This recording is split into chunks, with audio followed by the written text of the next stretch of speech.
What's going on, everyone? It's Coach Edd here today to bring you something new. I'm going to be bringing a little AAL2 football, the Jersey Bearcats versus the Maryland Warriors. This is also a watch along. The game information is in the link if you want to pull it up and watch along with me as we watch the Bearcats take on the Warriors. This is going to be an interesting uh, game in a sense, because what I've learned is that the Bearcats are in the playoffs, but right now they're fighting for the number 2 seed. If they win today, they get the number 2 seed. But if they lose and the Stampede win, then they actually will be the number 2 seed, and the Bearcats will be traveling to Pennsylvania to take on the Stampede next week. So it's going to be, like I said, an interesting game. Maryland has come up there from what the owner Jermaine Sanders advised me. They have one win on the season, so I'm not saying it's going to be an easy win, but it's going to be a challenge to stay focused, to stay ready, and to go out there and compete at the highest of level for Jersey. Now, just to give a little rundown in terms of the players that are competing for each team, starting with the Maryland Warriors, you're going to have number 1 quarterback Tyler Woodard. At running back, you're going to have number 20 Jordan Anderson, and number 24 Jahard Nelson. In terms of the offensive line for the Warriors, you have number 44 Kellen Carmichael, you have number 54 Christian Rodriguez, and number 55 Julian Robinson. At wide receiver, you're going to have Omar Dowry. He's going to be wearing number 3. Anthony McGraw, he's going to be wearing number 10. D.T. Thomas, he wears number 5. Tajir Stern, number 21. On the defensive side, you have number Cody Rice, number 47. Philly Cottrell, number 9. Jazz Hansen at number 18.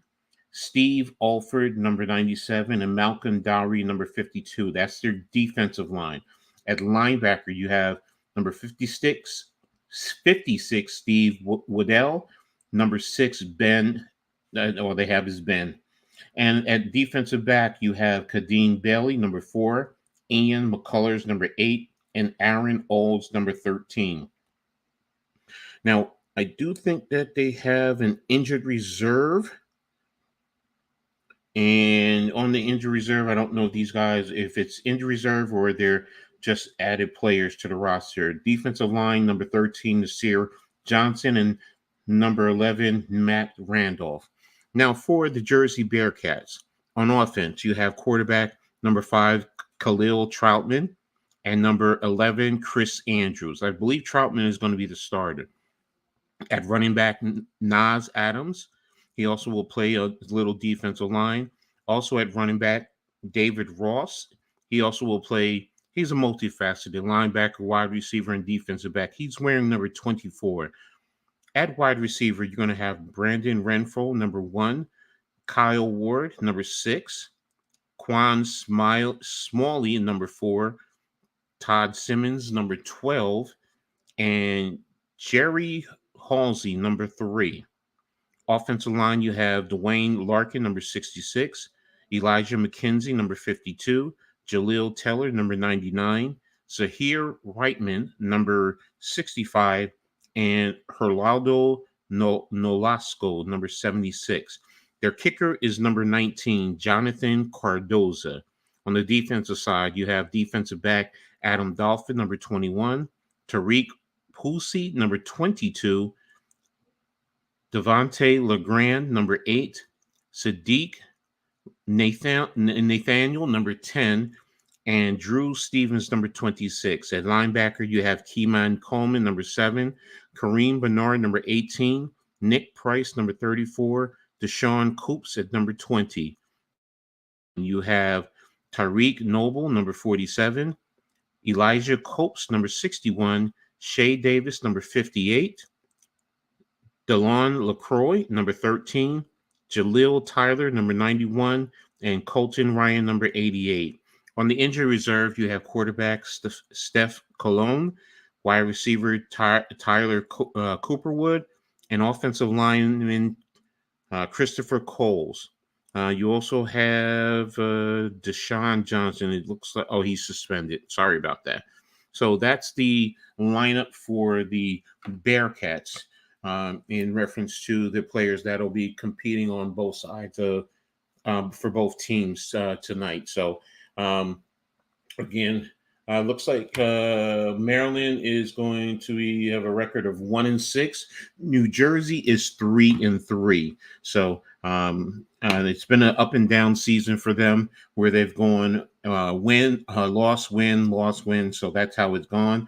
Last week they had a forfeit. Pittsburgh did not come to Jersey to play, so New Jersey was given the all-out forfeit. So right now, this is their first game that they played in a couple weeks. So hopefully, New Jersey will be well prepared, well rested, and ready to go when the game kicks off. So before I do that, I appreciate everyone who's tuning in for little indoor arena style football. This is something that I love. I've coached at this level before, a little bit higher level. These are more developmental players. I've coached at the pro level. That's where guys actually do get paid. And this was many years ago, about 10, 12 years ago, so that I did coach at that level. But it was a great experience and a great opportunity. So, and I fell in love with the level of sport. It's very similar to arena football. If you've watched arena football, you do see a motion men running to the line of scrimmage, and pretty much same rules in terms of alignment.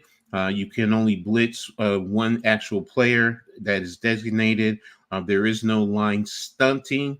It's pretty much you line up in your gap and you go about your business trying to beat the offensive lineman in front of you. Offense, you can run, you can pass.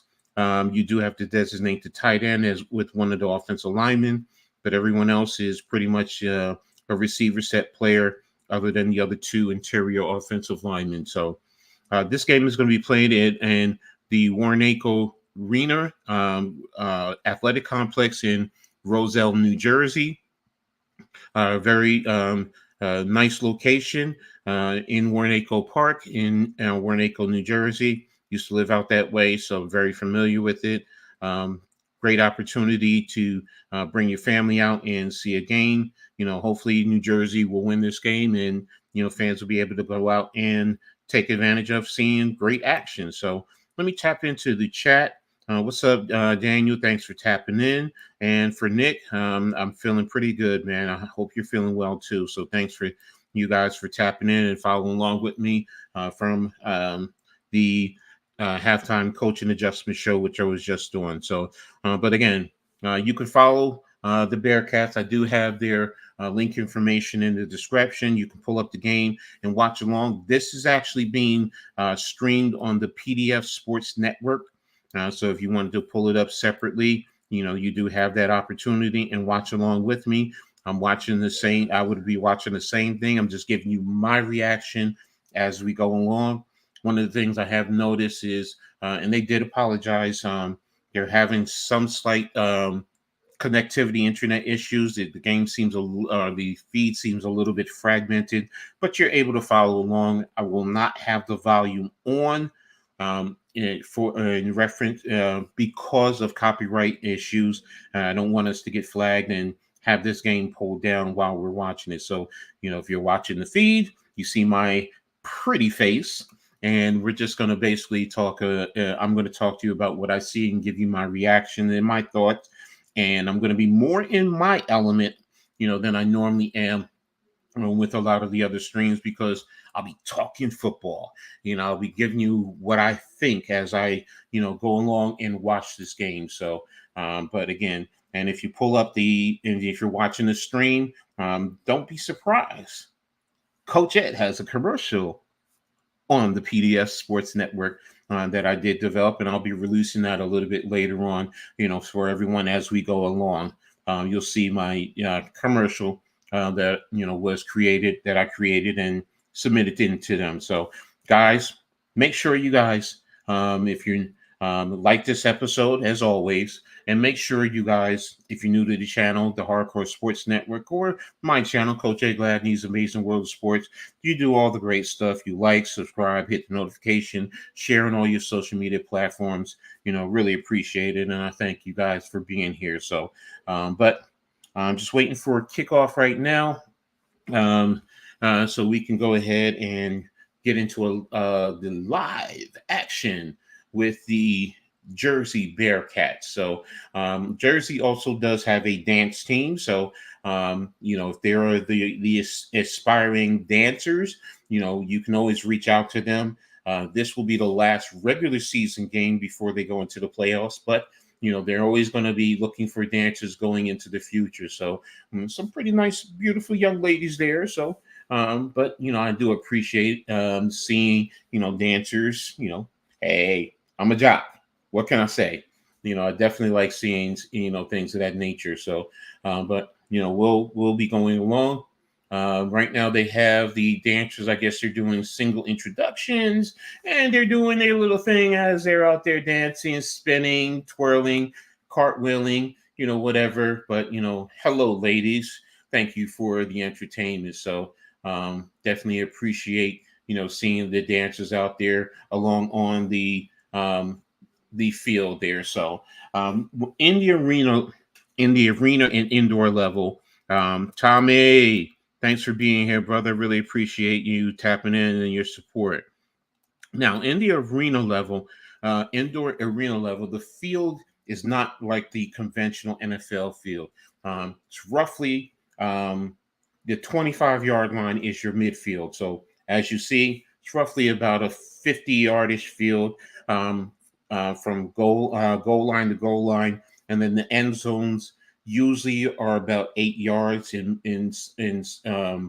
many different fields. So, but right now they're just got the officials on the field. There's my man Jermaine. Jermaine is the co-owner of the Bearcats, who I know very well. Known him for many years. Coached against him at minor league semi-pro football. Have worked with him in other ventures. So he's just prepping the referees. But again, the field is not as long and as wide as the NFL field. You do not play with a full 11 on 11. This level, I believe, is 8 on 8.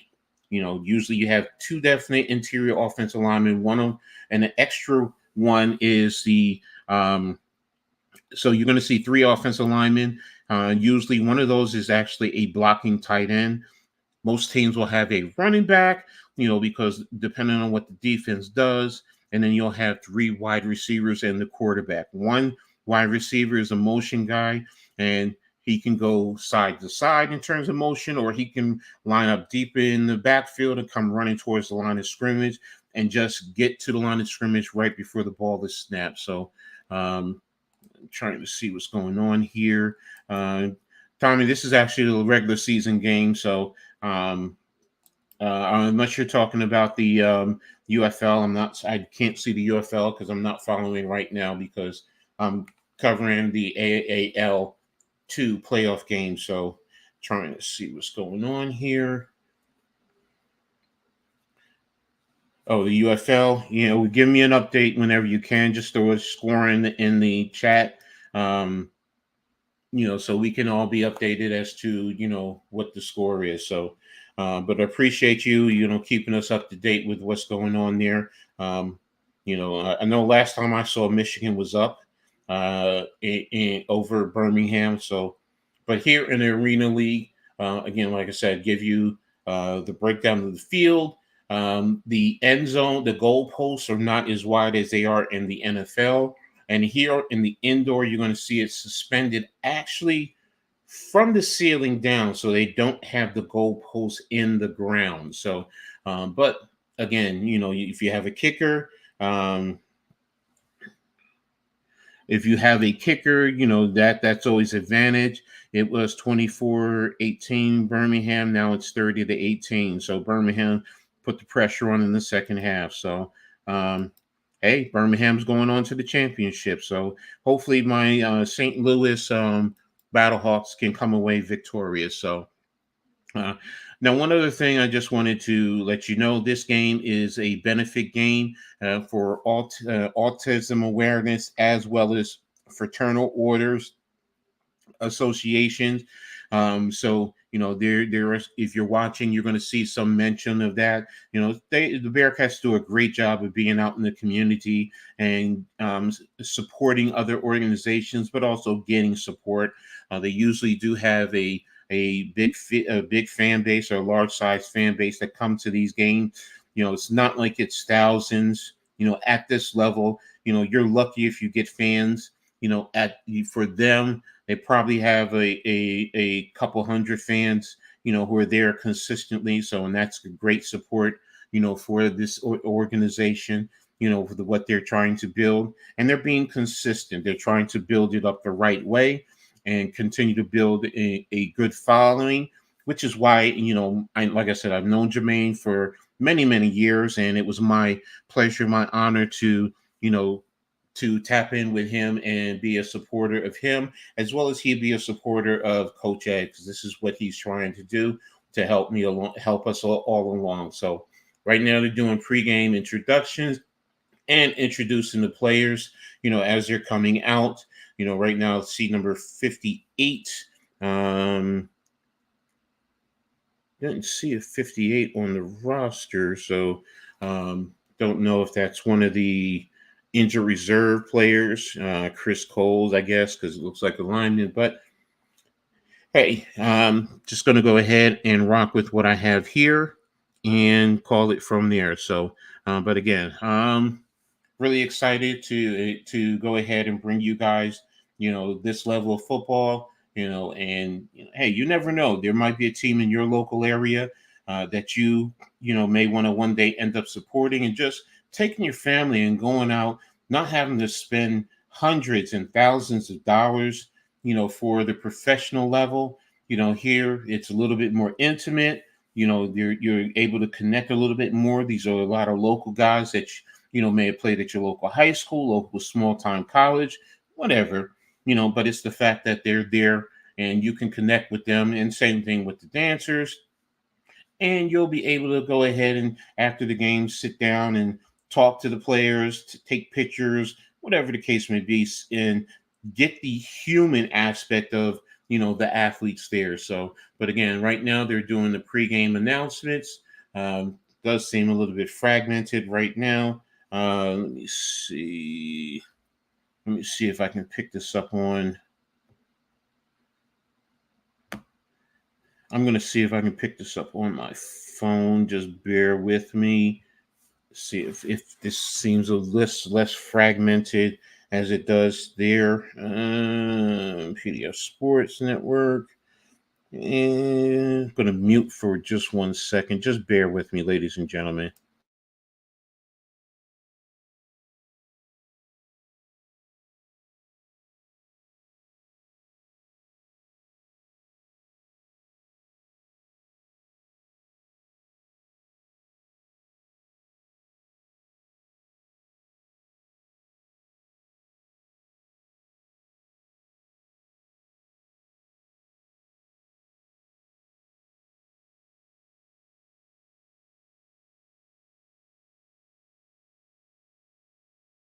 Okay, guys, I'm back. I don't know if it's what it is, but this seems to be a little bit better. It seems to be getting a decent connection between the two.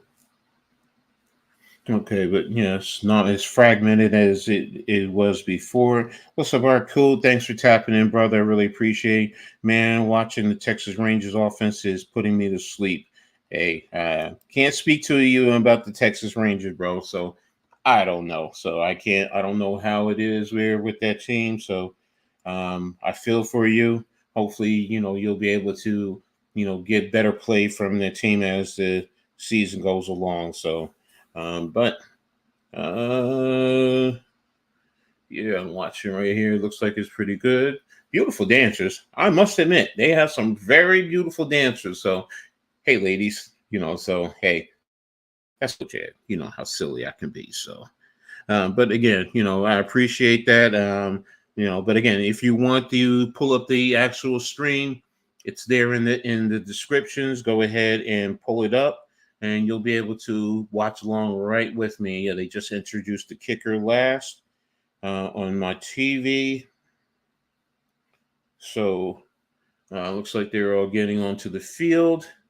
And again, they're at Warnake. One thing I do want to mention, okay, because I'm very familiar with it, and I've seen at other arenas. They usually play at some places play at a basketball arena in a sense. So the elevation is a lot higher. There they play in almost in a pointed type of venue in terms of the ceiling.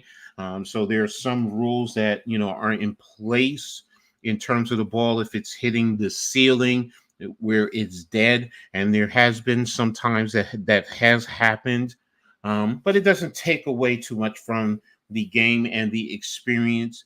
There everyone is able to adjust and go, and it's still high enough that you get your deep touchdown passes, so on and so forth. So you do get a great mixture. So it's not like where the championship is going to be held. The championship is going to be held in Wheeling, West Virginia, home of the Wheeling Miners. Right now, the Miners are undefeated in the AA, the AAL2 level. Jersey just played them a couple of weeks ago.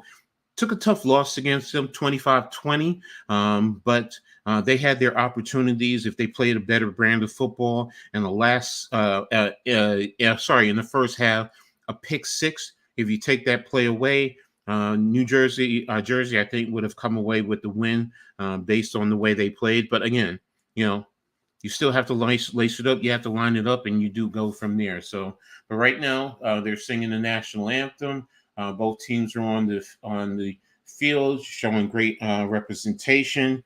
So, just waiting for the pregame ceremonies to end.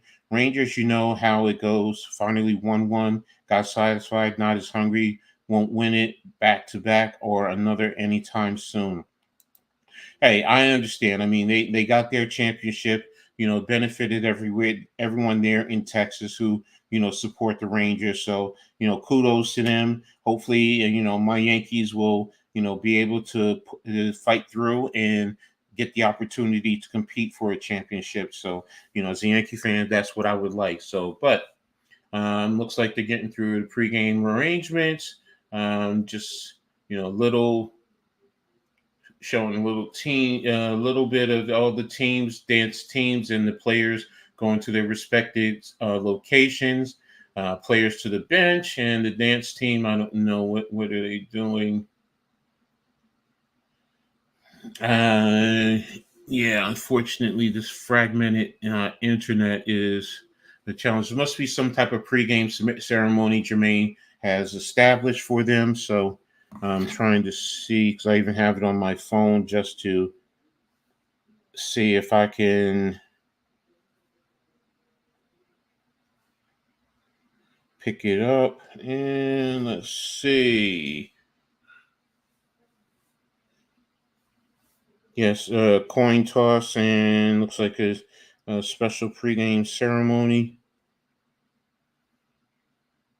So I'll always keep it, with both out there. The dance team is out there too. I'm trying to see who won the coin toss. That's what I'm really waiting on right now. Maryland is out there right now. Players are shaking their hands, as is always customary. I do apologize about the fragmentation if you're following along with me. It's never been like this. All season, it's been crisp, it's been clear, but hey, it's one of those moments, one of those situations. Don't know if it's any type of interference out there. I don't know if it's something with PDF, but again, I'm right with it. They're doing the coin toss. Everyone is circling around. They have Fraternal order out there. Looks like I don't know if it's the Qs out there with the coin toss, but it looks like they did the coin toss. What's up? And I'd just like to know who won the toss. And everyone's just grouped together around the coin toss, and can't really tell, guys. Just waiting for the referee.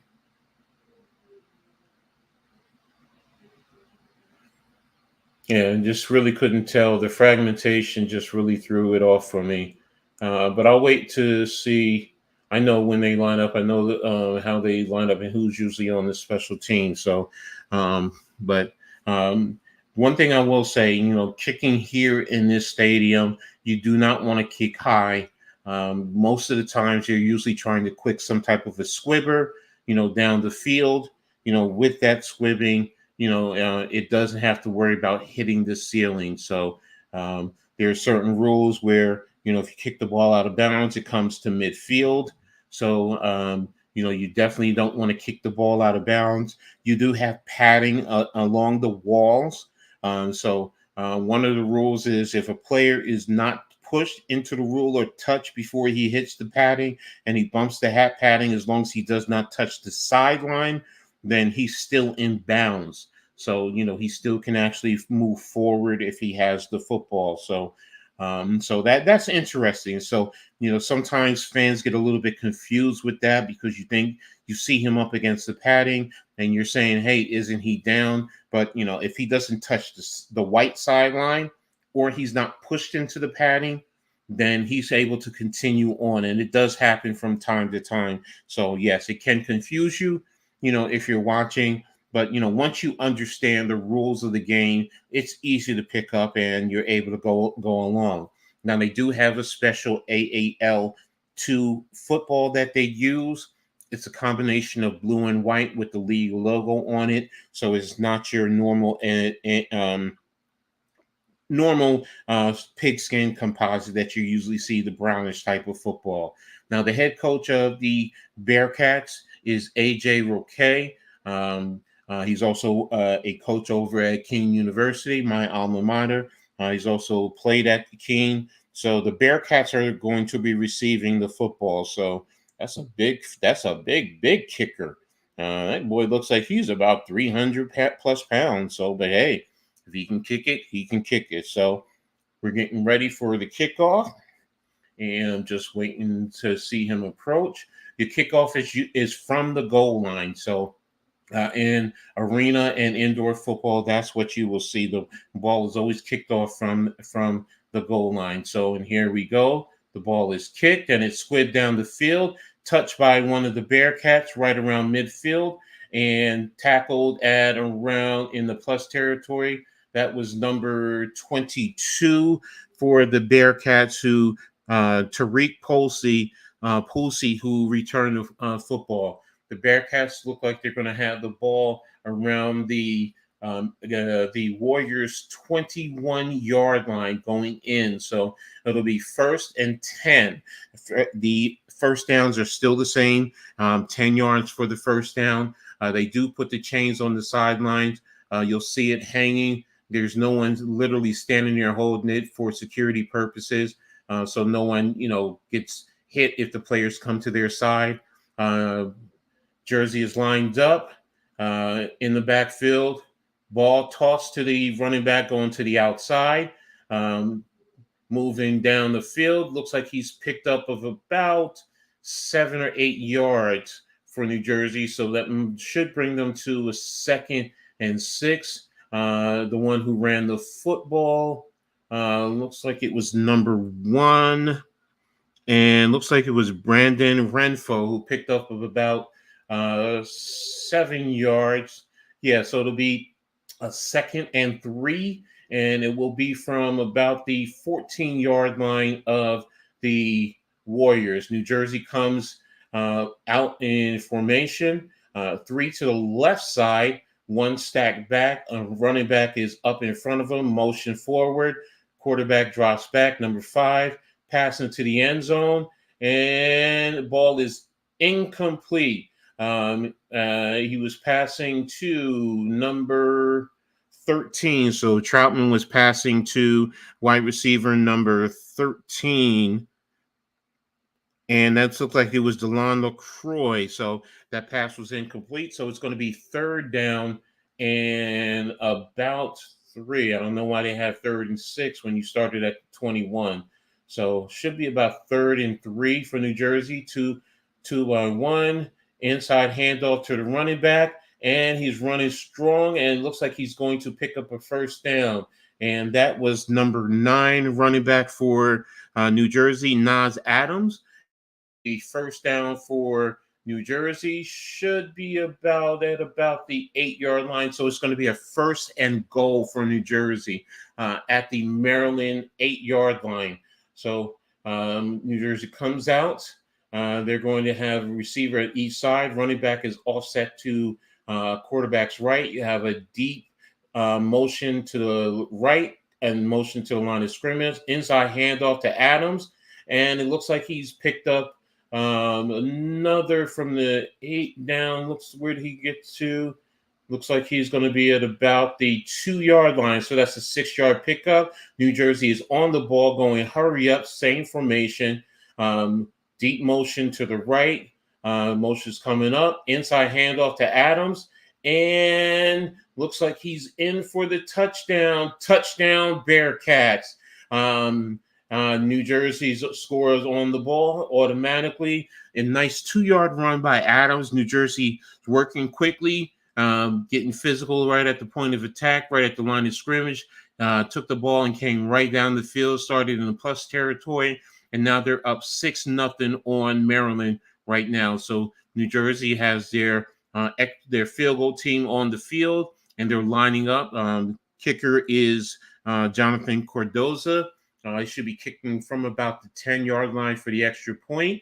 So everyone's lining up, and the ball is ready, and the ball is snapped, ball is bounced, and it's up, and it is good. So New Jersey scores, and they now take the lead, an early lead against the Bearcats, 7-0 for Jersey. So that was a good drive for Jersey to go right down the field and put up points right off the bat. You definitely needed that, especially to start out the game. It sets a good confidence builder for your team and also sends an early message to Maryland. So it's going to be a long day for them. So definitely a good run, good move for New Jersey right now to go up 7-0 on the Warriors. So New Jersey is getting their kickoff team on the field, getting ready.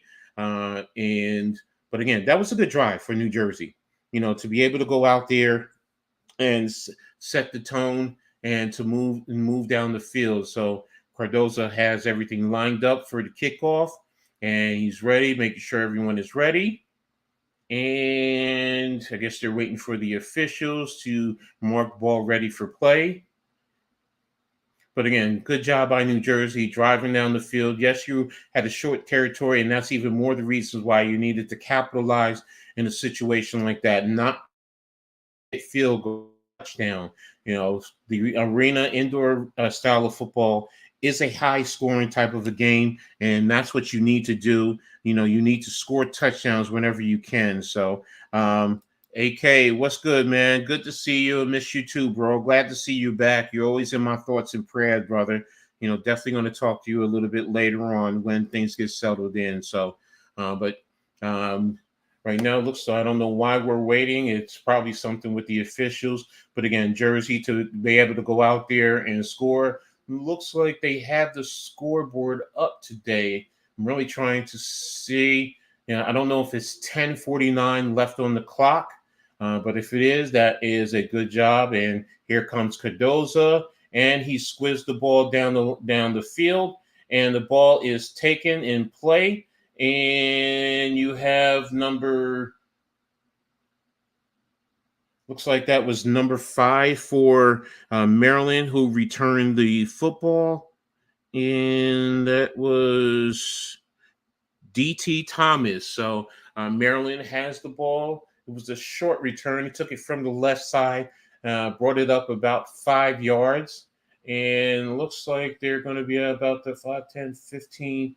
So it looks like they're going to be about the 17, 18-yard line, 1st and 10 for Maryland from their own 18-yard line. So let's see. Oh, yeah.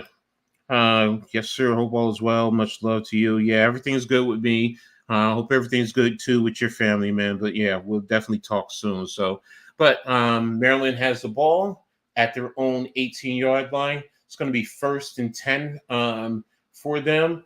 Looks like they're going to be lined up with two wide receivers. So I don't know where the deep back is. Probably offset to deep to the right. Running back is offset to the quarterback's left.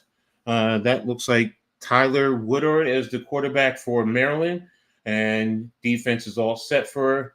And it's a pitch to the outside and stop. It looks like for a 1-yard gain, and that was the running back for Maryland.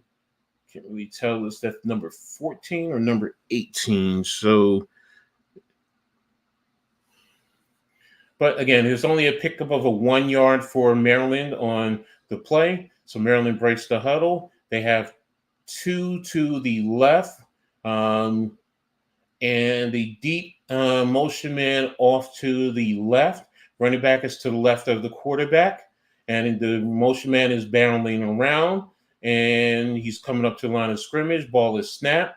Quick snap, quick pass to number 5, Woodard Woodard to number 5 for Maryland.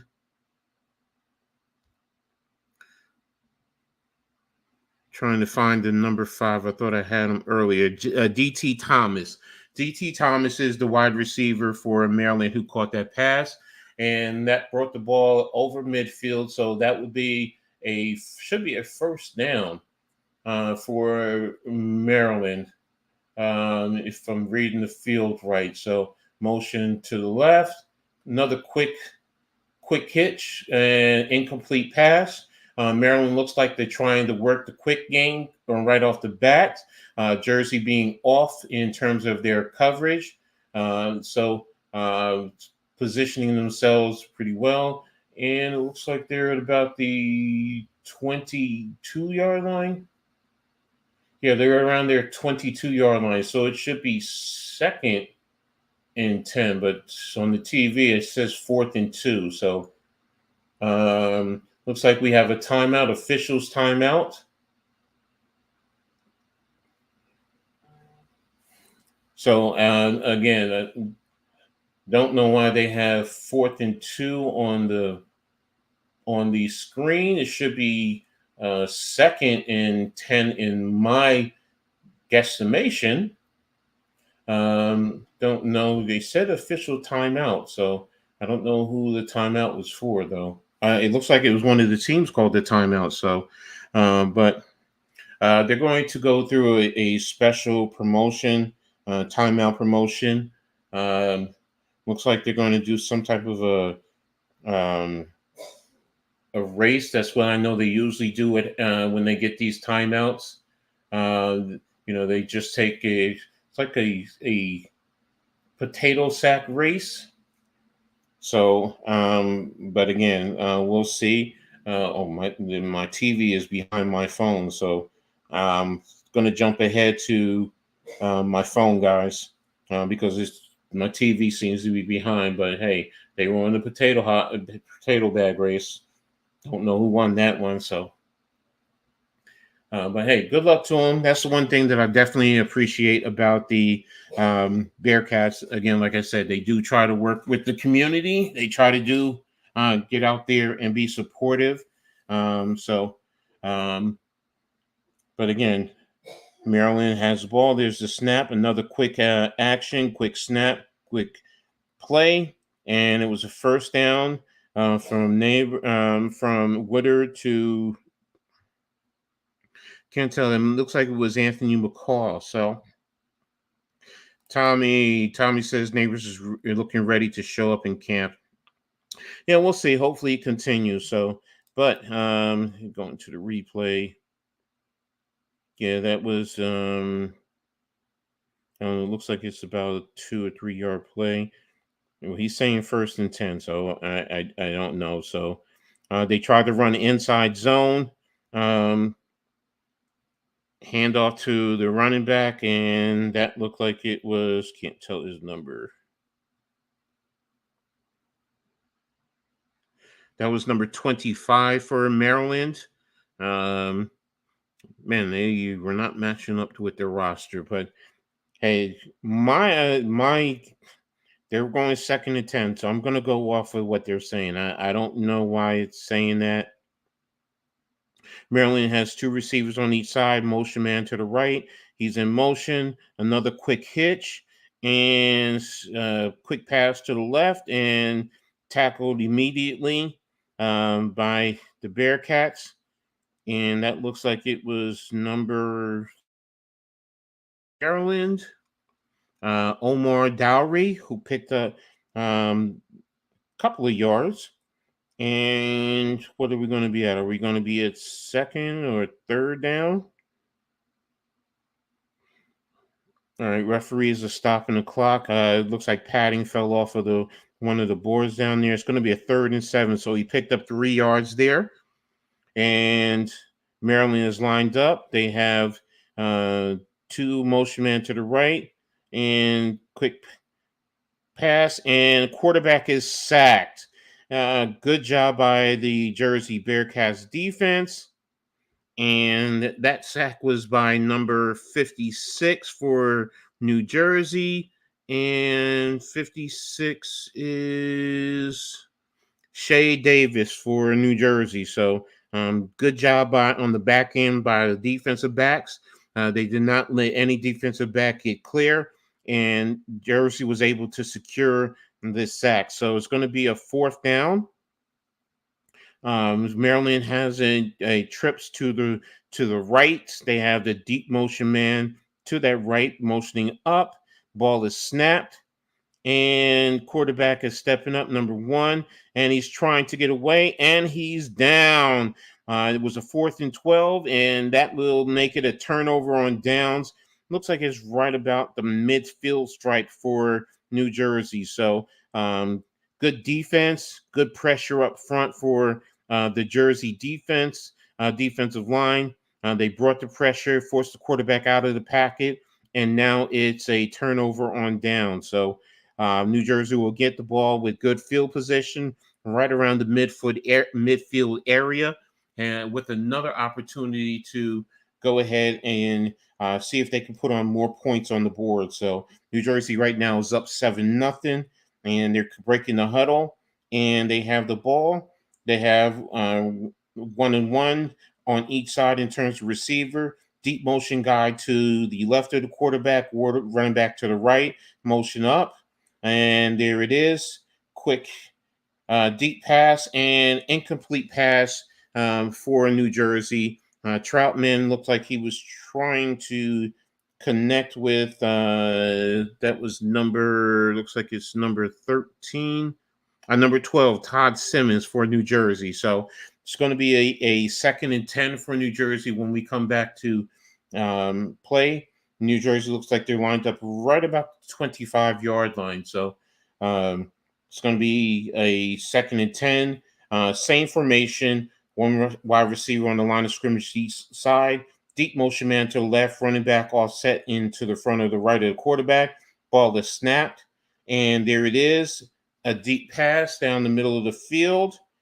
And that looks like it was touchdown, New Jersey. A deep touchdown pass, 25-yard touchdown pass to number 1 for Brendan Renfro from Khalil Troutman for the touchdown. So that puts New Jersey up right now, currently 13-0 over Maryland, with the extra point up to coming up next.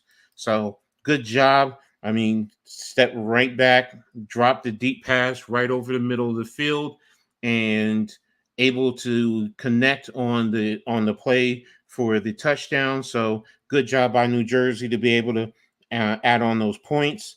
And the kick is up, and the extra point is no good. Hit the ceiling before it reached the end zone, so that means it's no good. So right now, that makes the score 13-0 Jersey over the Maryland Warriors. So, but still, like I said, good job by New Jersey.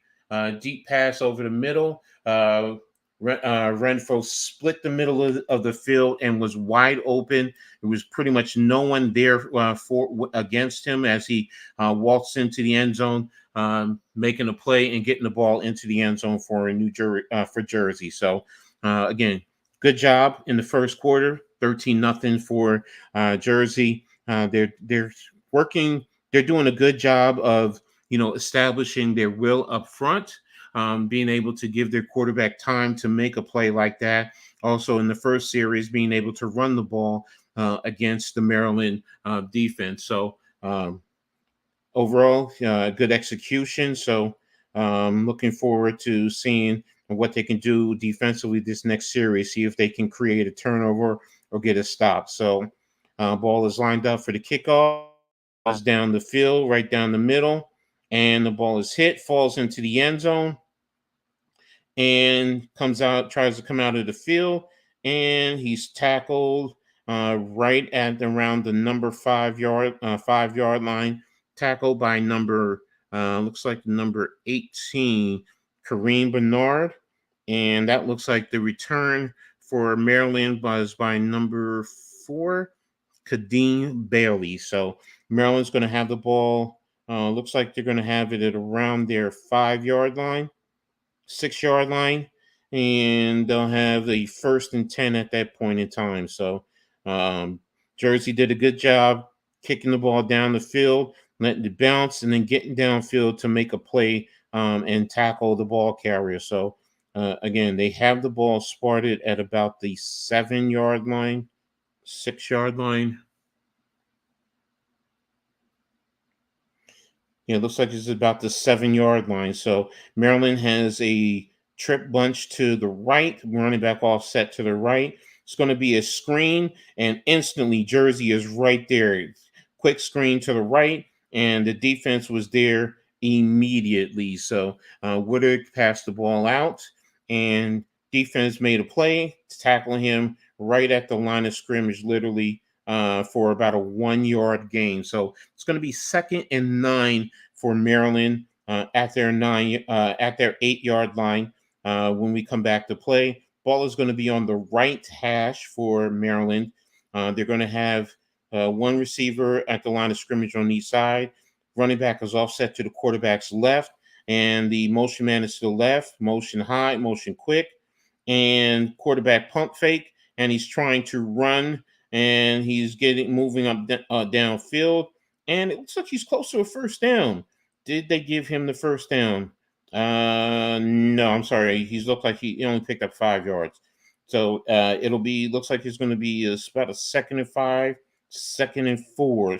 I'm sorry, third and 5 or 3rd and 4 for Maryland. So defense did a good job of containing the receivers and making a play once the quarterback ran the ball. And that looks like that's the end of the first quarter. So at the end of the first quarter, you have the Bearcats up over Maryland 13-0.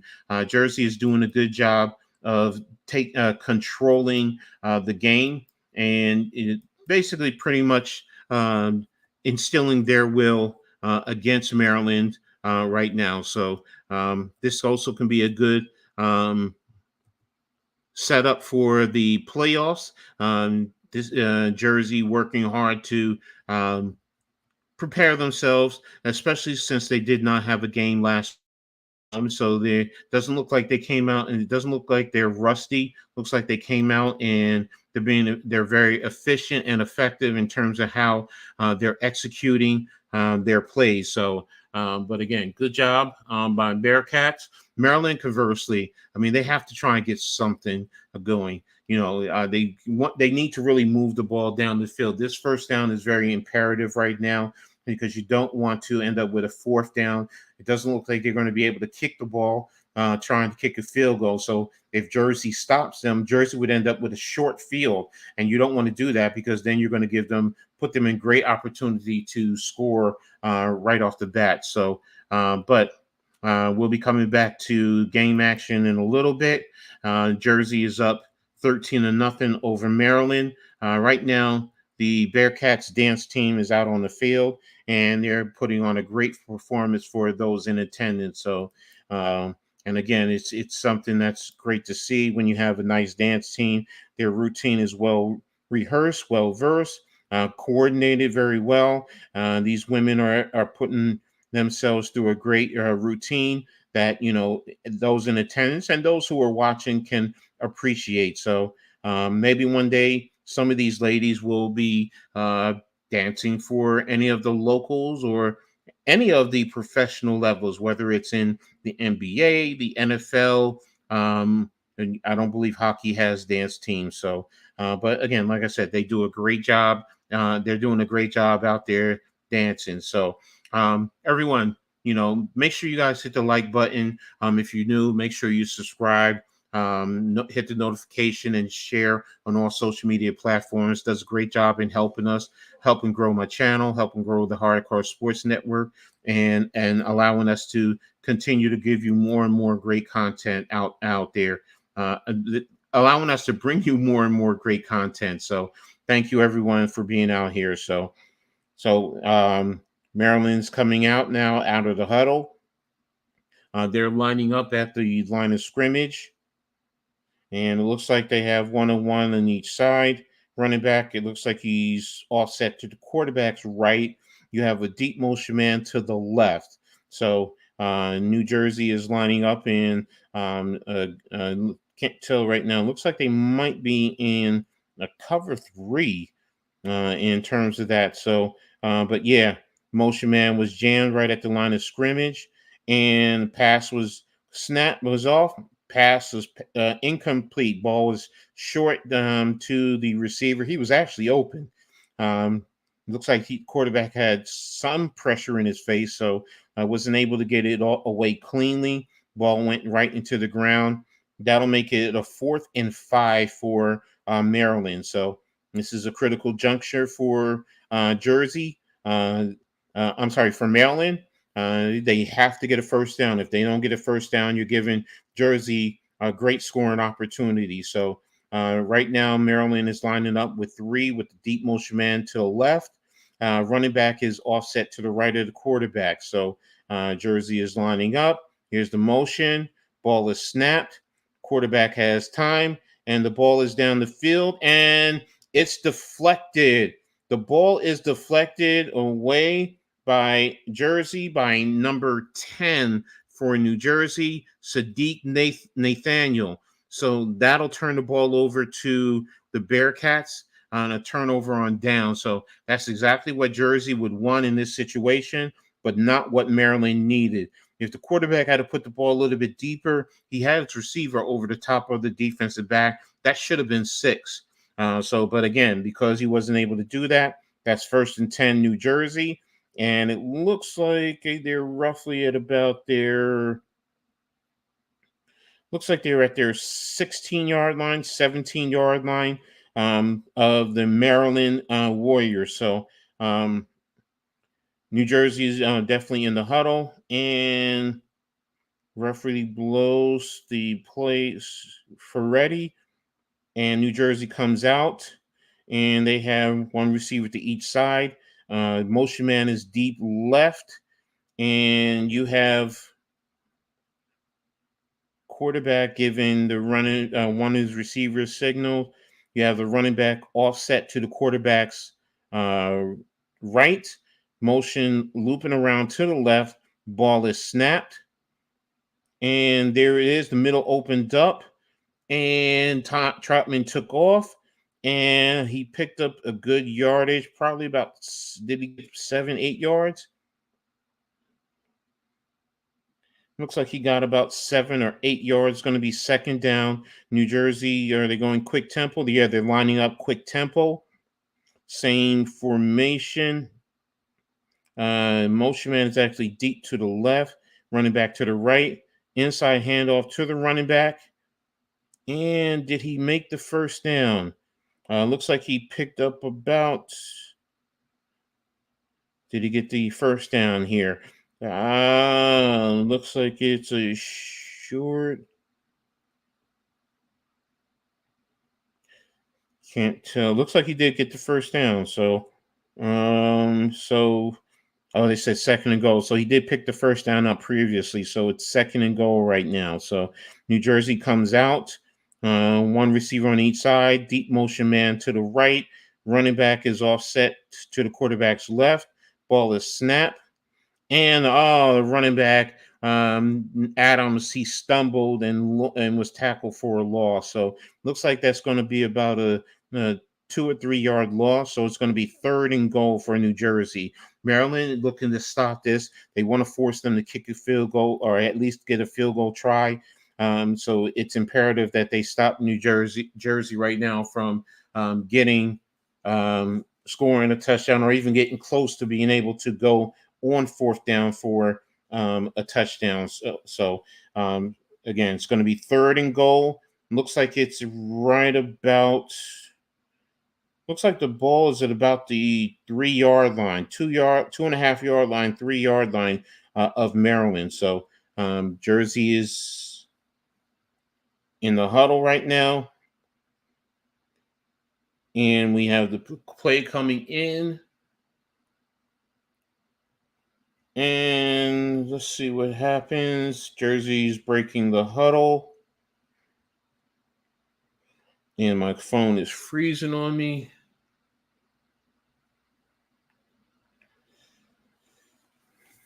Trying to get a feel of what's going on.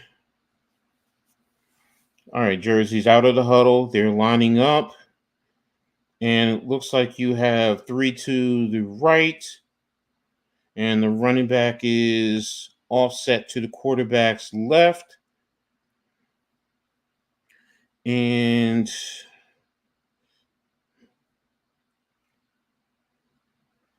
quarterback is talking to one of his offensive linemen. And they're in the huddle. They're at the line of scrimmage.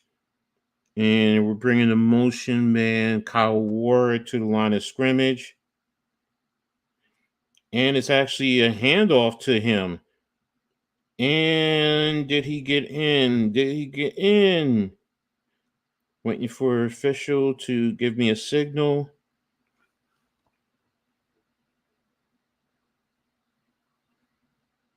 And it looks like he did get in based on the score. It looks like he did get in.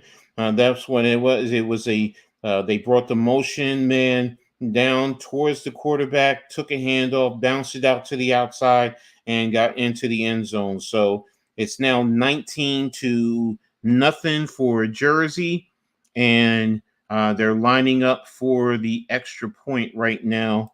They're lining up Cardoza to kick the extra point. So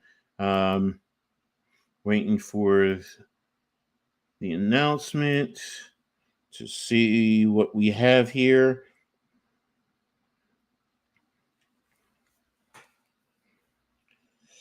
And sorry about that again, guys. Like I said, the internet connection is not doing well there, so it's fragmenting right now. So, and here's the kick, and it is good. So Jersey now goes up 20-0 over the Warriors. So right now, that's 3 for 3 in terms of touchdown opportunities for Jersey. In terms of drives, they've had the ball 3 times. They've scored 3 touchdowns, which is why they're up 20-0 right now. So, and this is in the second quarter. So New Jersey's pretty much doing whatever they need to do. Couple of little mistakes here or there, but overall, offensively, they're doing whatever they want, whether they want to run, whether they want to pass. If they want to pass, there was the one short incomplete or underthrown going down the left sideline. But other than that, New Jersey is doing whatever they need to do in the run game. One running play, Adams stumbled and fell, but everything else has been pretty much productive. Even if Troutman wanted to run that one big explosive play up the middle. So New Jersey is lining up in the huddle right now for the kickoff, and they'll be lining up to kick the ball off in just one moment. Maryland's on their sideline trying to figure out what they can do to get back in this game. Right now, this drive is very imperative for Maryland, that they need to go down and score a touchdown. You really need to do that, or at least if you can, and you're in a position to kick a field goal, kick a field goal. So the ball is kicked and it's away and it's deep down. Looks like it's into the end zone, and the ball is being brought out. And it looks like it's brought out to around the 15-yard line, 13-yard line. And that was returned by number 21 for Maryland. And that looks like Tyjair Stern was the one who brought the ball back. So good job at least being able to get the ball out of the end zone and brought into pretty much plus territory. Looks like there's a flag on the play. They're marking off, looks like about 10 yards against Jersey. So ball is pretty close to across midfield, looks like. Let me see, 5, 10. No, it's across midfield. So, but Maryland has the ball, 1st and 10 right now, and looks like they're about their 22-yard line. So they're pretty close to getting to the midfield stripe. So right now it's trying to see what's going on.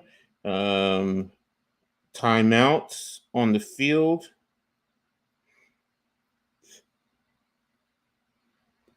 Officials have stopped the clock. They have a discussion going on. And not sure what's the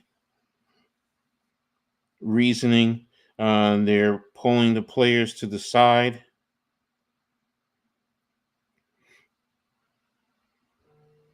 Both sets of players. Oh, they have it looks like another promotion that they're doing for the Bearcats.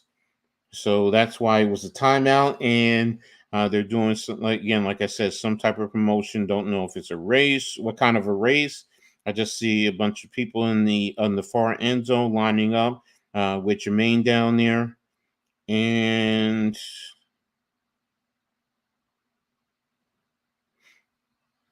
we got 2 dancers on either side, and looks like it's 2 participants. Is it 2 or 3?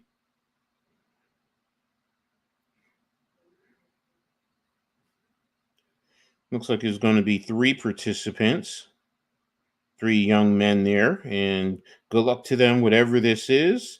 Hope they just have a good time as part of this. So let's see what it is. What are we doing? And they're running. Oh, okay. So they're running 5 yards. Now they're doing push-ups. Looks like it's probably 20 push-ups. Now the next yard at 10, they're doing sit-ups. And kid in the middle is really crunching them out in terms of his sit-ups. So looks like it's 15. Next line is going to jumping jacks. And they're doing it very quickly. Hey, he's doing whatever he can to win. So, and looks like he's running all the way down to the other line.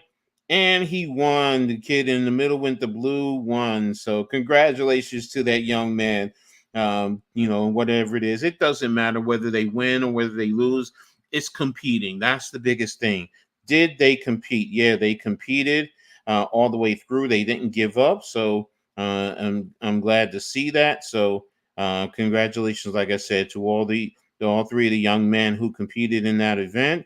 They did a great job, those young men. So they're, sets them up perfectly going forward. So, but when we come back to play, looks like it'll be 1st and 10 for Maryland. So again, as I've stated before, Maryland needs to go down and get points off of this drive. You can't get stalled and get Jersey the ball back, because they're pretty much doing whatever they want to do offensively. So Now Maryland is lined up. Looks like they're having 3 to 1 side. No, sorry, 2 to 1 side. That 2 side has a single top high. He barrels around in motion orbit. Quarterback's dropping back. Here's the deep pass, and it looks like it hit the ceiling, so it's an incomplete pass. So, um, uh, so it'll come when we come back. It'll be second down, 2nd and 10 for Maryland, and they're getting the play called, and they're in their huddle. They're making quarterbacks giving the signals, and they're about ready to break the huddle. Come to the line of scrimmage. They have 1 to the left, uh, 2 to the right with the single high to the right. Running back looks like he's offset to the quarterback's right. So how does the defense adjust to that?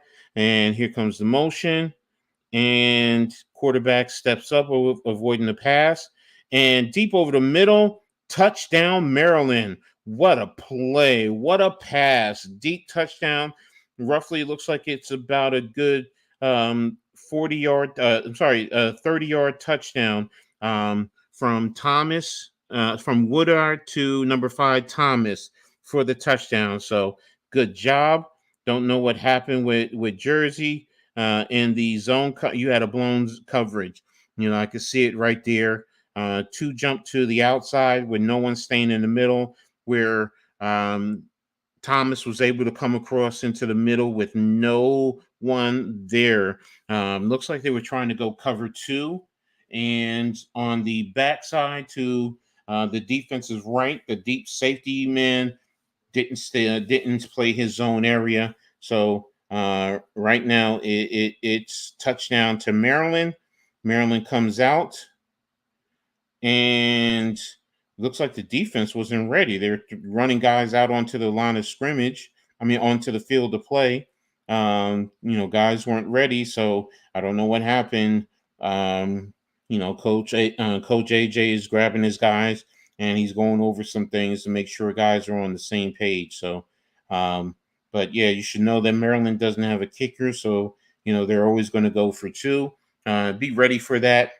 In reference to after the score opportunity. So you played this team before, so you should know that once this year. You also played them once last year, so you should be able to adjust accordingly and know exactly what this team does. So right now they're back out defensively. They're lining up, waiting for the offense to come out.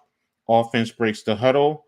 They have 1 receiver to the left, 1 receiver to the right, single high motion to the right. Running back is offset to the quarterback's left in the shotgun. There's the motion. Ball is snapped, and quarterback rolls to the right, and he's throwing the pass, and over the receiver's head, incomplete. So now the score is going to be 20-6, Jersey over Maryland. But that was a good job by Maryland. Like I said before, Maryland needed to score. That was their opportunity to do that, put points on the board. At least now you have it as a 2-score game and not a 3-score game, giving Jersey an opportunity to go down and make it a 4-score game. So, but again, 20-6 right now. Bearcats over Maryland. And Jersey, both teams will be lining up for the kickoff. Now, in this series, Jersey needs to go down and put that 6 back up. Hey, you had a blown coverage. Maryland capitalized, and they scored the touchdown. So make your adjustments, tip your hat to them, and now you come back and you instill your dominance over Maryland with what you've been doing. Defensively, Maryland wants to make that stop. If you get a stop and you can go down and score, that basically puts you back into a 1-score game, which is what you want to do. Because also remember, Maryland kicked the ball off to start the game, so they get the ball in the second half. So if you can get a stop here and go down and get the touchdown, depending on how much time is in the clock, you're giving yourself a great opportunity to position yourself. So The ball is kicked off, and the ball is brought out to, looks like it's brought out to about the 10, 20, looks like it's 25-yard line. So waiting to see what's happening. Referees are having a conversation. Don't know. I don't see any penalty flags on the field. I'm just waiting to see what's going on with the referees. I'm not getting any signal. Ball looks like it's about the 24-yard line on the Maryland sideline. So ball is lined up and ready for play.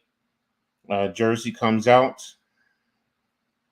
One receiver on each side on the line of scrimmage. Running back is off to the right. Ball is snapped. And there's a deep pass down the field, and it's incomplete. Passing to, it was Troutman passing to his wide receiver. It looks like he could have had him, but he overthrew him. He was passing to number 13. Dylan LaCroix is who it looks like he was passing to. So it's going to be 2nd and 10. Looks like it's about the 24-yard line of Maryland. Jersey, Troutman just gets to play from head coach Roque. Play is called. They're breaking the huddle. Now they're lining up at the line of scrimmage. One receiver on each side. Running back is to the right of the quarterback. Single high is to the left. Motion, and ball is tipped at the line of scrimmage, and it's incomplete. So right now, it's going to be 3rd down and 10. Jersey had a screen on right there. Maryland got good pressure, got their hands up, and deflected the pass, which is exactly what you're supposed to do in those situations. So it's going to be a 3rd and 10 right now from about the 24-yard line. And, what does Maryland do? Can they get the stop here? It's important that you get the stop. Force Jersey to, at minimum, have to try and kick a field goal. Who knows? You may be able to get a deflection, scoop, and score. And there's your 1-score game. So Jersey breaks the huddle, and they're up to the line of scrimmage right now. And you have 2 receivers to the left, 1 to the right. The single high is to the left. Running back is to the right. And Troutman sends it in motion. And the ball is snapped. And there's the deep pass over the middle. And what a big soar by, who is that? Number 13? Is that number 13? Is that LaCroix? And it was a deep pass for a touchdown. Good job. Good pass from Troutman to LaCroix. Touchdown. So Jersey now is up 26-6. So had perfect timing. Good step up into the pass. Troutman had a defensive back on his back, but he went up and high pointed the pass and caught the ball at his highest point and come down with it for the touchdown. So excellent job by both the quarterback and the receiver in making the play. Jersey is up now. Ball is snapped. Here's the kick, and the kick is good. So Jersey now is up 27-6. So that's what they needed to do. Jersey is showing that, no matter what, they're going to be able to go down and score. They've scored on all of their scoring opportunities, scoring drives over Maryland. So again, they're back up to a 3-score game, 27-6 over Maryland. They're up 21 points. So they'll be lining up to to kick the ball off to Maryland. Don't know how much time is left in the game, ladies and gentlemen. Hopefully, I can at least get even a signal for if it's a 2-minute or a 1-minute warning, something to that effect. But Jersey pretty much is doing what they need to do to control this game and exude their domination over Maryland. So again, good job by Jersey. They're lining up for the kickoff.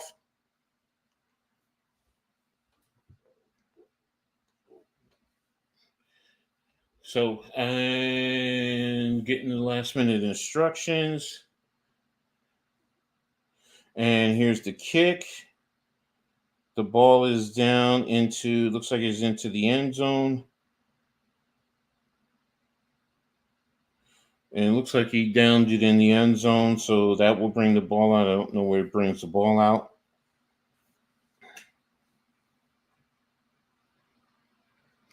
Can't tell if it's brought out to midfield or if it's out to like the 20-yard line.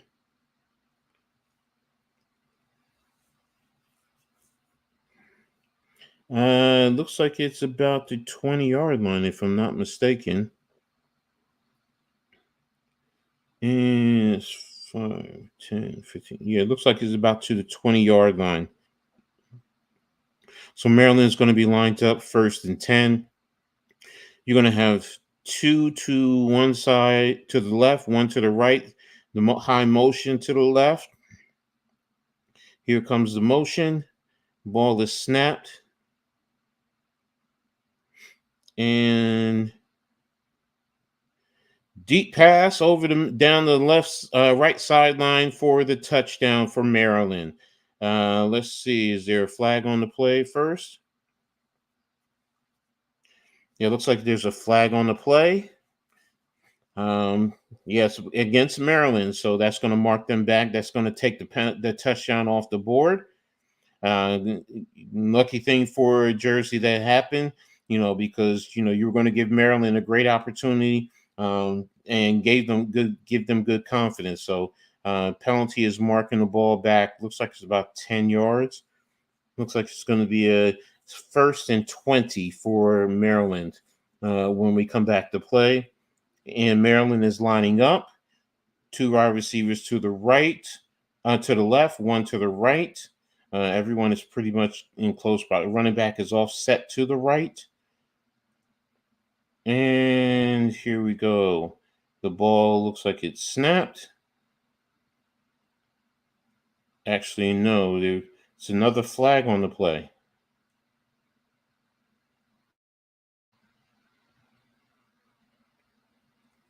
It's a flag against Jersey. So it's a 5-yard penalty against Jersey. And now it makes it's a 1st and 15. Yeah, it looks like it's going to be a 1st and 15 against Jersey for Maryland. And they're coming out of the huddle. Same formation. 2 to the left, 1 to the right. Running back all set to the right of the quarterback. And the ball looks like it's about ready to be snapped. Looks like it's an incomplete pass.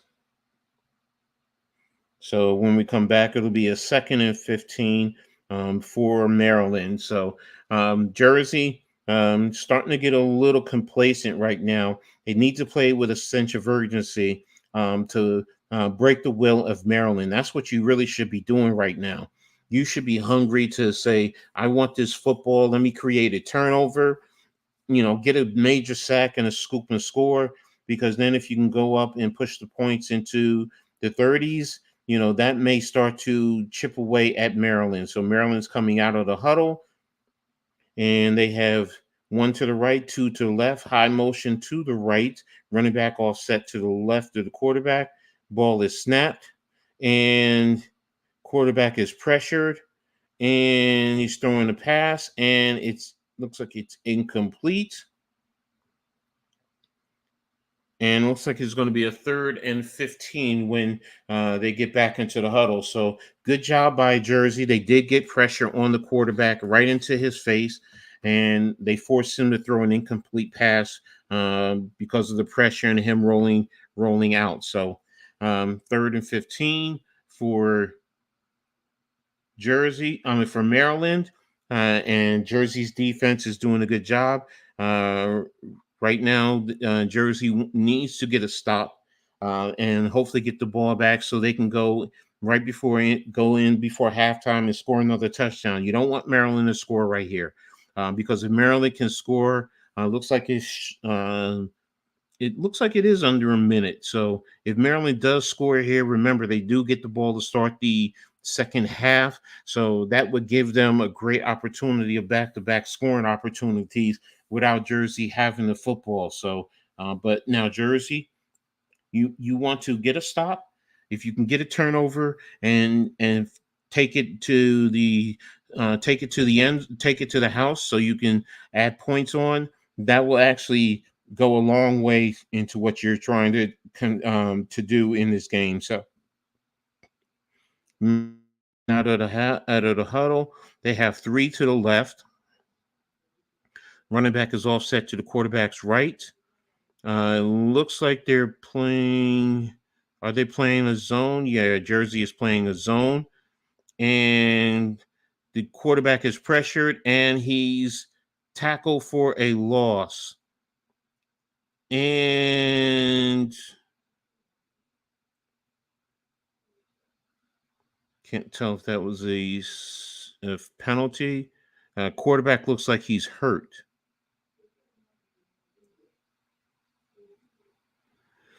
So looks like it was it fourth down? It looks like it's fourth down. So right now, I thought it was third down, but no, they're saying it was a turnover on down. But yeah, the quarterback for Maryland is down with an injury right now. Um, I don't like seeing anything like that for Tyler Woodard. You know, definitely don't like seeing young men getting hurt in situations like that. You know, guys, no matter what, they're playing a sport they love, but in the end, they still have to get up and go home and be able to go to work, whether the next day or the next week. They have families to take care of. So, praying this young man is able to be able to get up and get off the field, and it's nothing too serious. Looks like everyone is just getting up and dispersing quietly, and can't really determine what's happening here. And it looks like it looks like it's going to be Jersey's ball, turnover on down, first and goal for New Jersey. Look, I know they're inside their 10-yard, Maryland's 10-yard line. So now, as far as Jersey, this is an opportunity for you to go ahead and um, take advantage of this short field. You need to get a touchdown. And worst case scenario, if it's under 10 seconds, trying to score quickly. If not, if you have a timeout, call the timeout, and depending, kick a field goal if you have to. Try and push it, into the 30 range if you possibly can. So, and right now, I don't know if it looks like it's a timeout by Maryland. So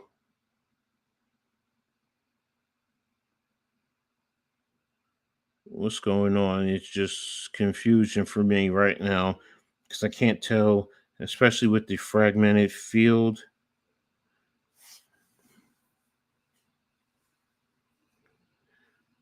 Did they bring their offense back out onto the field?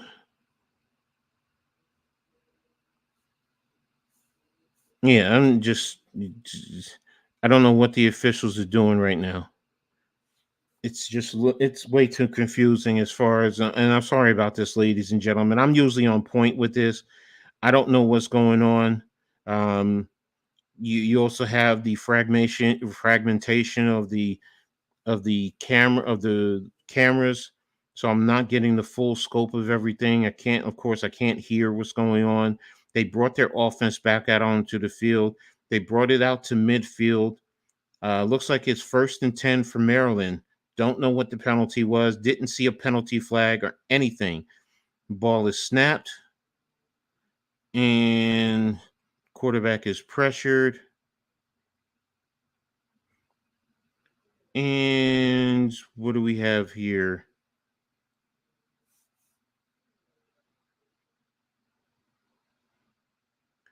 Um, I don't know what's going on. Just seems like every time the play is playing, it's fragmented, but when it stopped, it seems Now it looks like it's the Bearcats football again. So it looks like it was a turnover. Okay, this is crazy.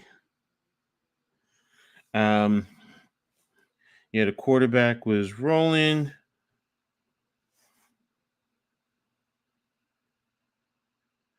Yeah. It, ladies and gentlemen, I really do not know what is happening here with these referees, what they're doing. Um, it, it-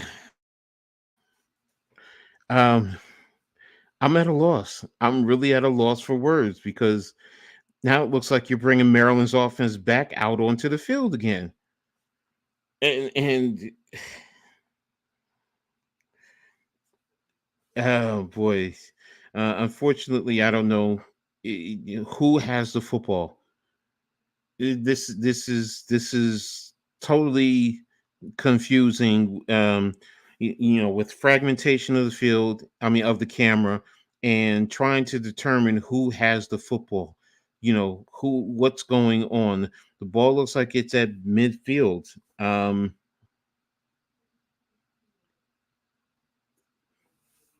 here we go again.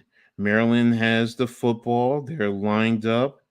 They have another quarterback in the backfield, and there's the motion. Ball is snapped,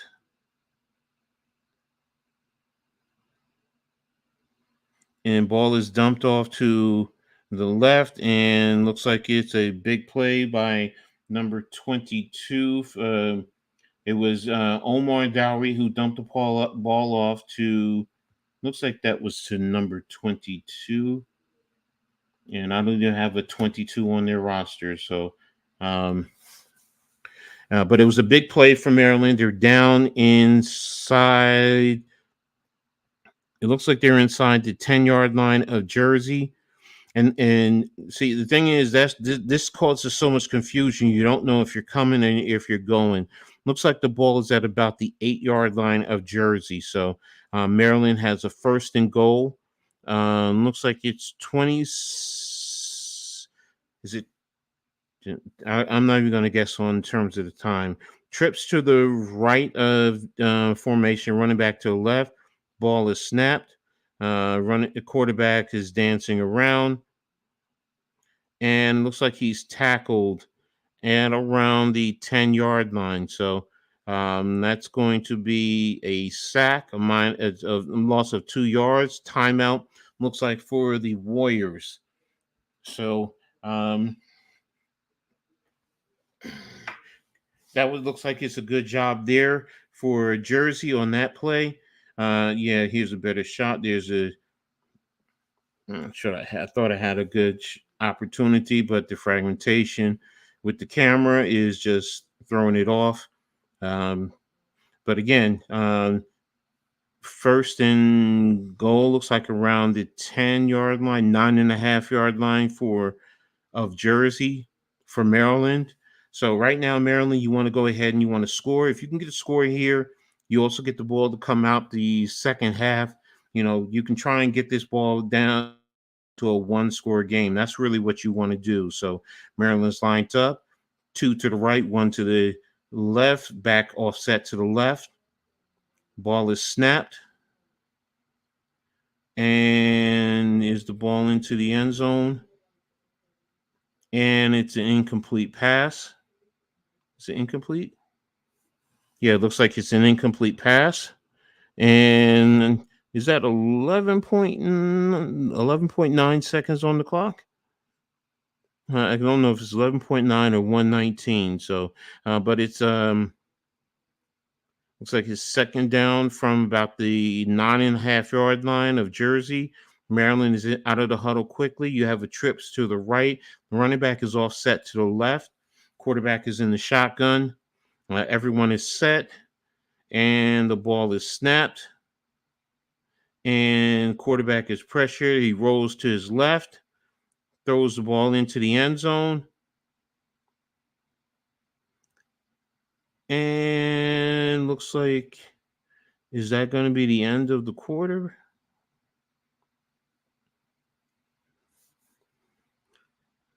And oh, he got this touchdown. So there you go. It's a touchdown from Maryland as the half comes to an end. So the ball is being spotted for the extra point. Right now, it's 27-12 for the Bearcats. So um, good job by Maryland. And again, like I said, they have the opportunity coming out the second half to get the try for point. So ball is lined up, ball is snapped, and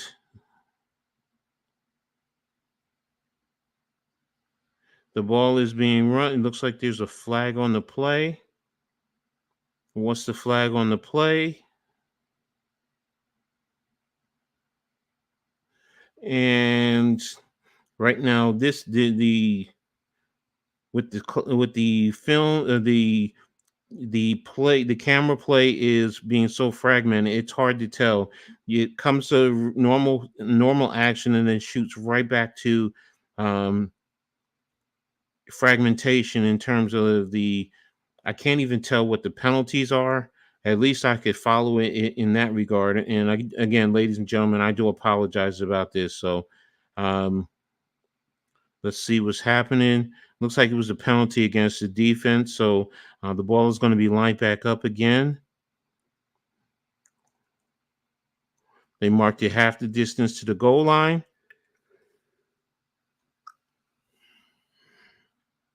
And can't even tell. Now you're going to commercial.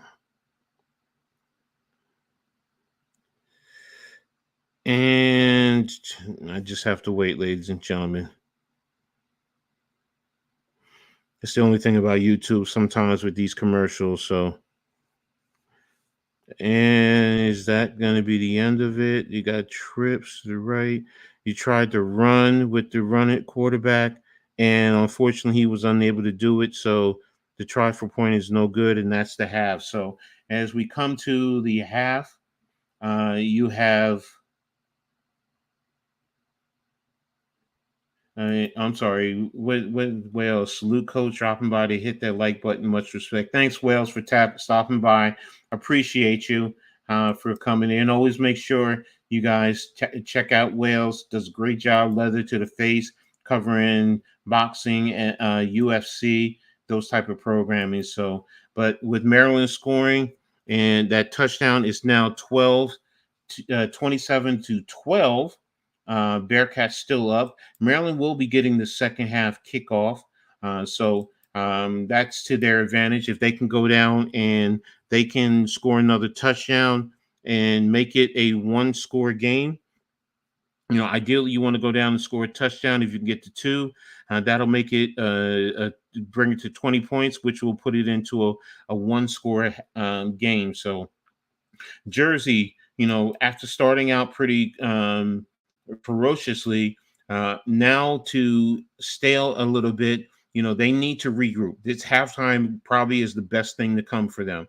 Coaching staff needs to get these guys adjusted in terms of what they need to do going forward, and be ready to come out in the second half and be fired up and attack Maryland and get back up to the big leads that you had. But most importantly, exude your dominance that you had in the first half against them. So Jersey definitely has to step up to the plate to be able to um, capitalize, because right now you're playing for your playoff positioning. If you win this game, you're going to be the number 2 seed in your division, on your side of the bracket, and you'll be able to host the playoff game. Now, if you don't win, you're now going to be traveling to Pennsylvania.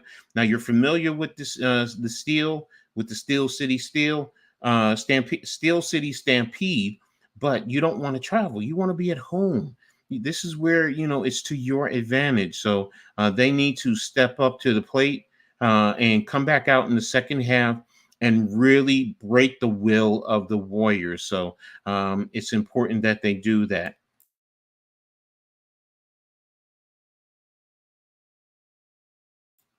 Now, if I'm Coach Roque, what I'm thinking about doing is I'm getting back to what got us here. The first thing is the run game. Let's get behind our offensive line. We're at home. We have the opportunity to, impose our will on Maryland. So you want to get behind your offensive line and you want to get your running game going, force them to play a little bit more up, and then get your receivers behind the defensive backs of Maryland, so you can go ahead and capitalize and score. You did that in the first half when you had that big touchdown pass. Maryland definitely did kind of play up, but you were able to capitalize and take advantage of them in that regard. Now you did get a little bit stagnant, and you need to shake that off, which is why I say get your run game going.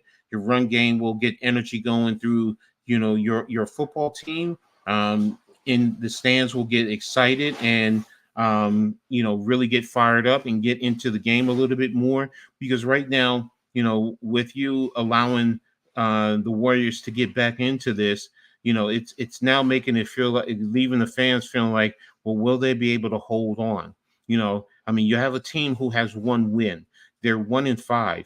While you're 3-3, you should be able to at least exude your will and really control the narrative with this football game. But you're now giving the Warriors a little bit of hope. They want to feel like, they can mess up your playoff positioning. That'll be a great thing for them, especially with the long ride going back down to Maryland, after this game. So Jersey, get yourself together, and then let's go in there and let's send them home with their tails between their legs.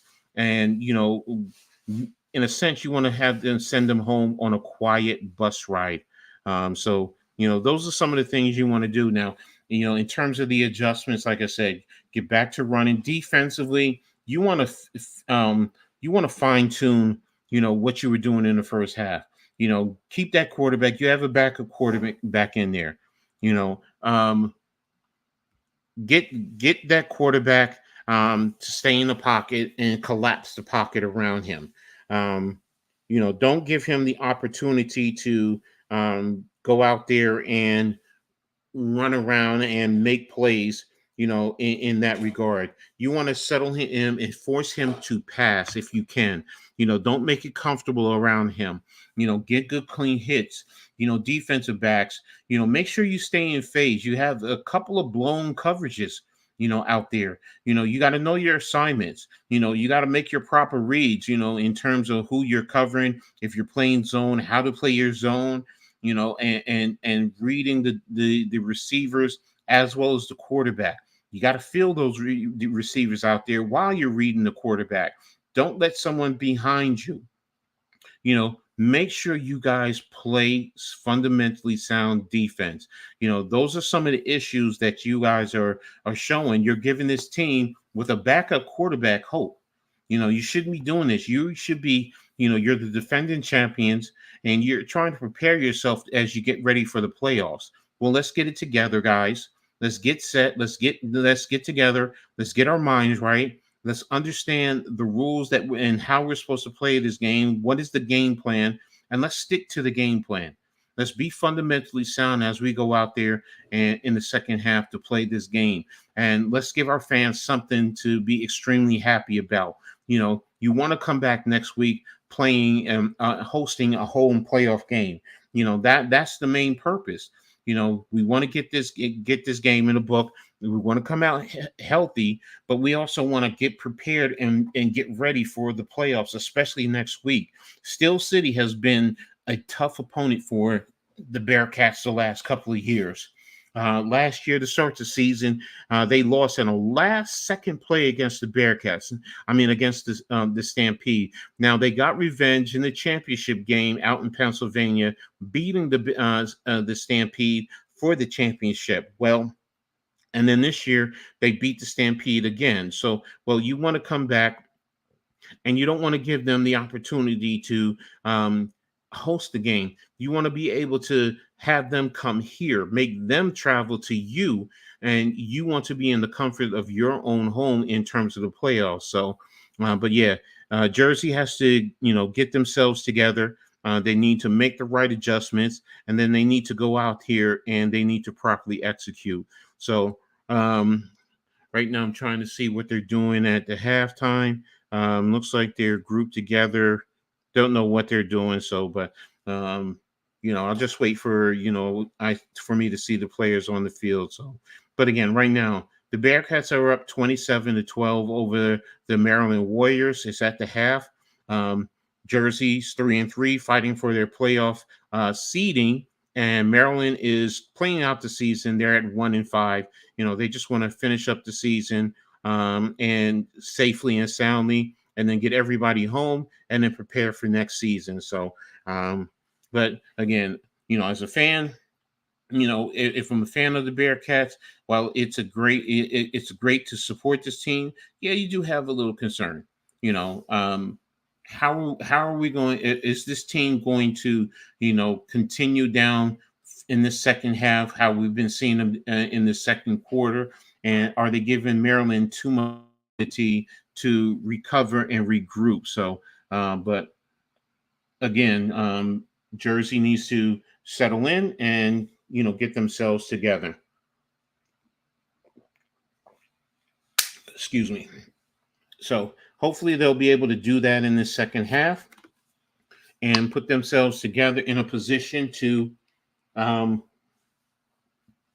away victorious with the win. So, and they should be able to. I mean, they have the talent to do it, but they still have to execute. They still have to do it. So, hopefully they'll be able to do it going forward.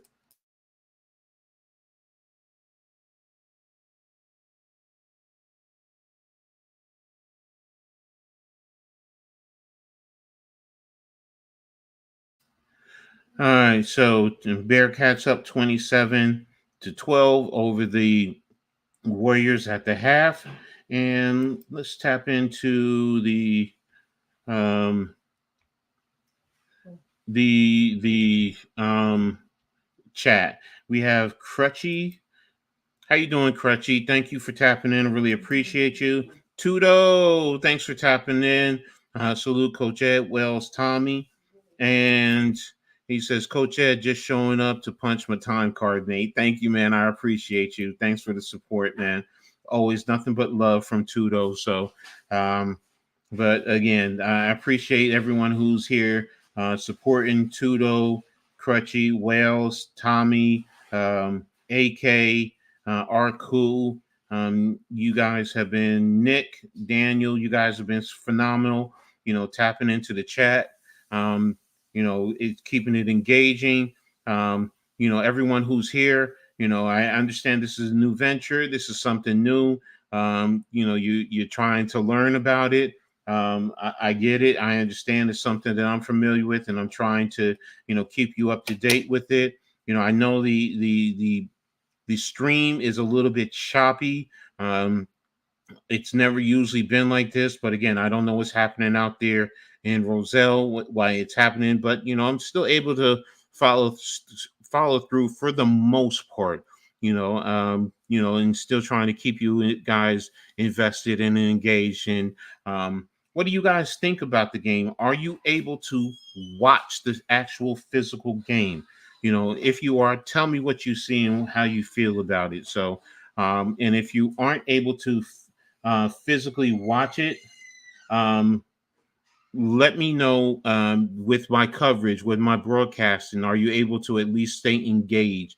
These are little things that can help me along the way. In terms of bringing you my coverage. Go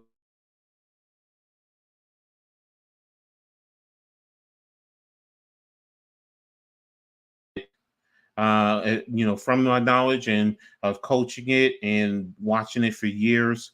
It's something that I think is I'm able to bring to you guys for the most part. So, but right now I don't have the actual physical stats.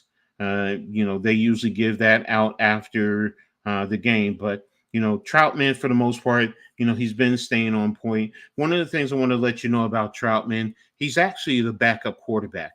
Their starting quarterback is actually Stephen Cologne. I did a great interview with him last year. If you go into my archives, you'll be able to see it, and hear about Steph and his journey in the football realm. But Troutman has been the starting quarterback since week 2 because Cologne got hurt in week 1. But he's done a pretty good job so far. Andrew stepped in at one point because Troutman got hurt, and he led the team, as a backup quarterback. But he did his job. But for the most part, this team continues to fight. They continue to go on. It's a little bit different from the team that was here last year, but they're able to, go ahead and compete at the highest of levels. So right now, they're actually showing my commercial. So I really appreciate that. So, and again, I really appreciate the Bearcats for, bringing this opportunity to me and also to you guys. So I'll also be rolling out my commercial a little bit later so you guys can see exactly what is there if you're not able to see it and hear it. So but again, this is a great also opportunity for the Bearcats for me to bring this to you guys as well as the Hardcore Sports Network, because next year I'm hoping to bring more games to the network and help introduce this to a bigger audience. And, we all follow suit and really appreciate this beautiful sport of football. Even indoor football is something that I definitely love and truly appreciate. So, but thank you to the Bearcats again for this opportunity, and I hope you guys appreciate this venture in football and what it brings to you. So who knows? Some of you may want to end up playing. If you're in a sense able to play, you may want to play. Or you may want to coach. So talk to me. I'll try and help you out of this level of football and get you all the information if that's what you're looking to do, or if you just need someone to help coach you up so you can be well versed in the sport. Hey, I'm here for that too. I'm a coach for a reason. So, but right now they're just going through their commercials, and I'm speculating that we should be coming back to second half action soon. So that way we can get back into this exciting game. The Jersey Bearcats leading the Maryland Warriors 27-12 right now at the half. Also, one of the main sponsors for the Bearcats is the Brownstone Bar and Grill in Metuchen, New Jersey. I've been there. They have some great food. So if you are in Jersey and you're in the Metuchen area, stop by and check them out. Make sure you let them know that you heard about them watching the Jersey Bearcats through Coach Edd Gladney's Amazing World of Sports. That way, we all can get some great grub, and we can also help build, all our networks together. So, but PDF looks like they're getting ready to bring us back to action. And I'm looking forward to the second half, man. I really am. The teams are out there. They're going through their pregame warm-ups. So, but again, I'm looking for Jersey to step up and really solidify themselves and reduce the amount of mistakes that they've been making in the second quarter. Fine tune yourself. You have an opportunity to make a big statement going into the playoffs. Step on this team's throat. Everyone in the league knows that, you're playing a 1-5 team. If you're struggling, you're going to give teams like the Stampede confidence because they're going to say, hey, we have a chance. Yes, but you want to, solidify yourself. Have a goose egg in the second half and put up another 27 points. Think about that. If you can put up 27 points again in the second half, but also give up a goose egg, that goes a long way to sending a message in the league. That's going to let everyone know in the league, well, hey, They're the champs for a reason, and that's what you want to do. You want to go in there and you want to go in there fighting. You want the other teams to know these are the champs. If you face them, you're going to be in for a tough fight. So Jersey needs to, like I said, reduce the amount of mistakes that they're making, fine tune themselves, and get ready to come out and step on the throats of the Warriors.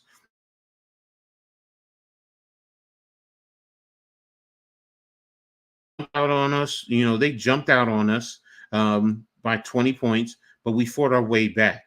If you really look at it, we outscored them after they jumped out on us. So we're feeling good. Let's see if we can ruin their playoffs. Let's see if we can come back and win this game and make them, especially if the Stampede win, have to go to Pennsylvania. As the Warriors, let's see if we could say we really put a wrench in the defending champions playoff opportunities. Tommy says happy Father's Day to you, to all. So happy Father's Day to all the fathers also. So definitely appreciate you all with that. So, but that's what I would do if I was Maryland. That's what I want to do if I'm Maryland. I want to ruin Jersey's opportunity. Right now we have a backup quarterback. Let's see if we can play a little sandlot football. Now defensively, stop the we want to stop Jersey from being able to move down the field. We want to, and also try and see if we can create a turnover, because that's very important. What's up, William Roberts? Thank you for tuning in. What are we talking about? First time viewer. Well, if you're first time, make sure you hit the like button. Subscribe to Coach Edd Gladney's Amazing World of Sports, as well as the Hardcore Sports Network if you haven't already done so. Always subscribe and hit the notification and share on all your social media platforms. What I'm doing today is I'm actually covering arena indoor style football. It's the Jersey Bearcats, the defending AAL2 champions, taking on the Maryland Warriors. The Bearcats are fighting for their playoff positioning right now. If they win this game, they're going to be the number 2 seed in their conference, and they'll be hosting a playoff game next week. Actually, no, it's not IFL. It's AAL2. That's the league the Bearcats are in.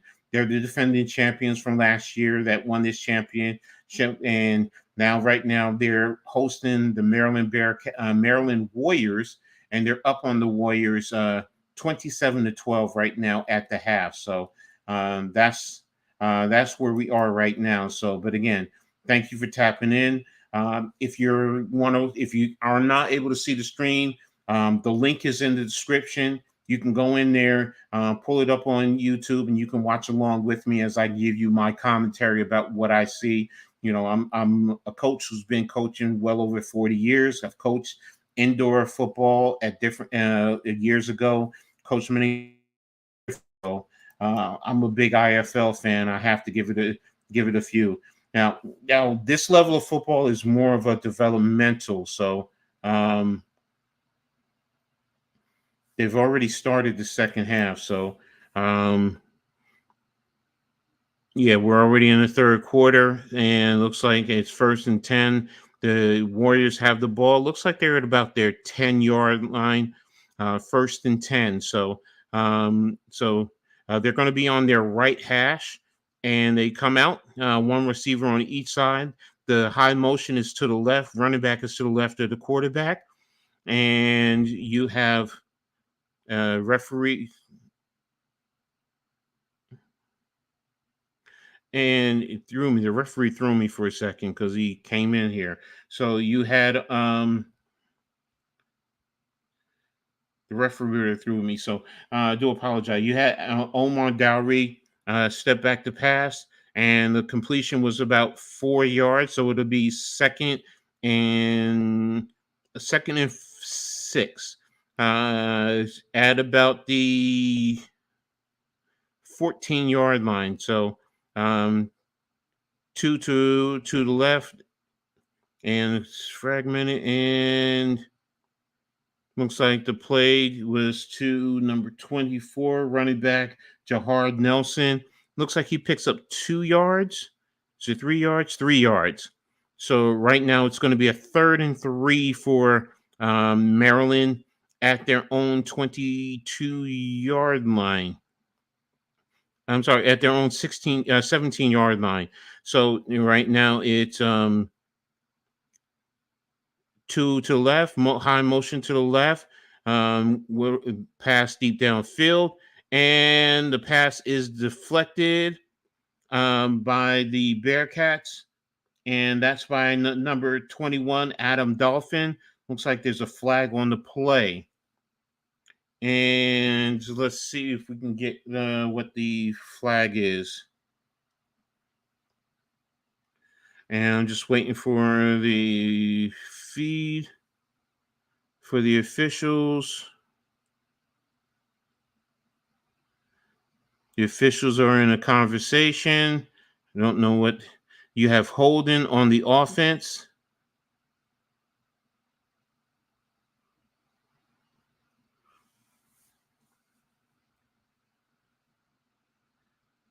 And another referee just threw a flag in the air.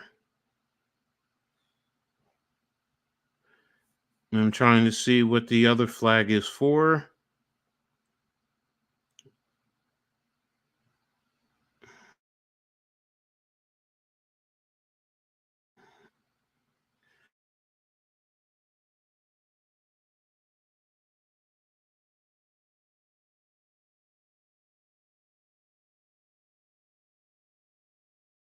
It's a dead ball against the Bearcats. So that gives them a 1st down. That was a very bad play by the Bearcats. You had a holding penalty.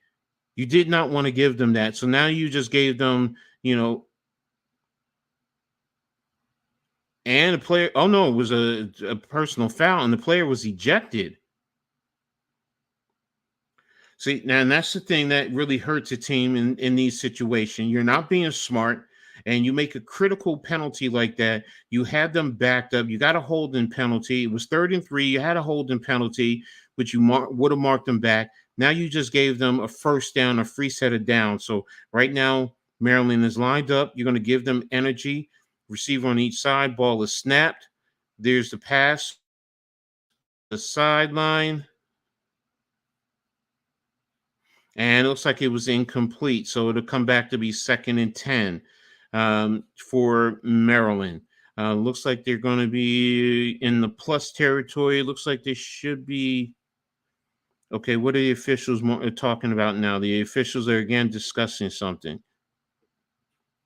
And I'm trying to figure out what are they discussing. Okay, they're just marking the football. So it's going to be a 2nd-down-and-10.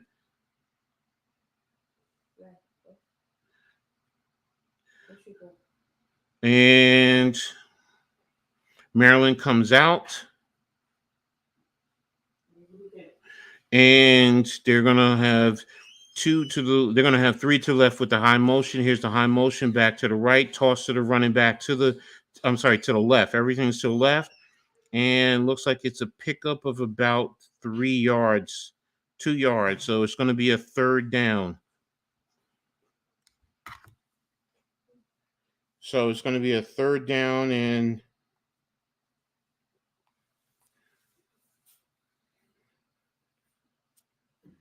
looks like it's going to be a 3rd down in about 8.5 to 9 yards.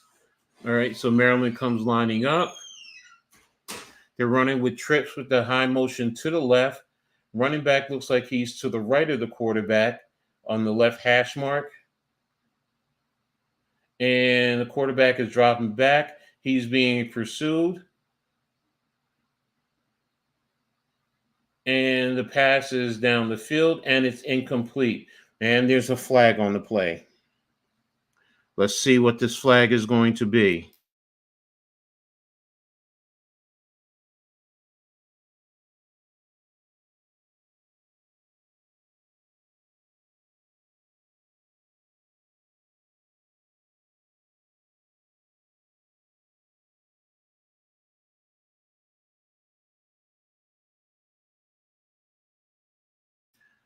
Trying to see, is it a flag or is it?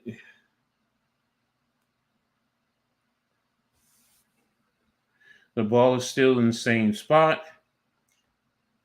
Can't tell if this is third or fourth down.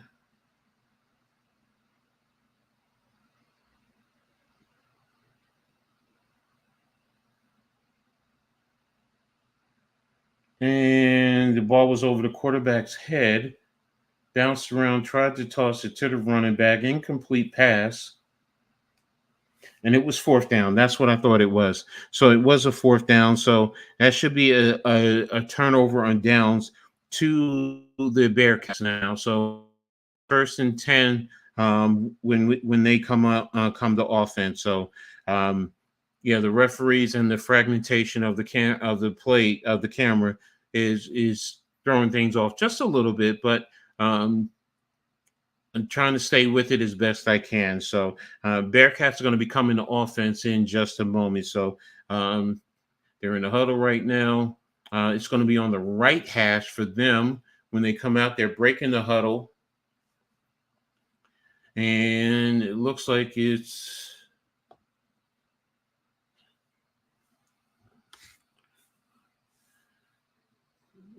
they're in a two to the right, one to the left, with the high motion on the left, and there's a handoff to the running back and pickup of about, looks like it's about 3 or 4 yards. So that's where we are when on the next offensive snap.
Sorry about that. I see that my mic was muted.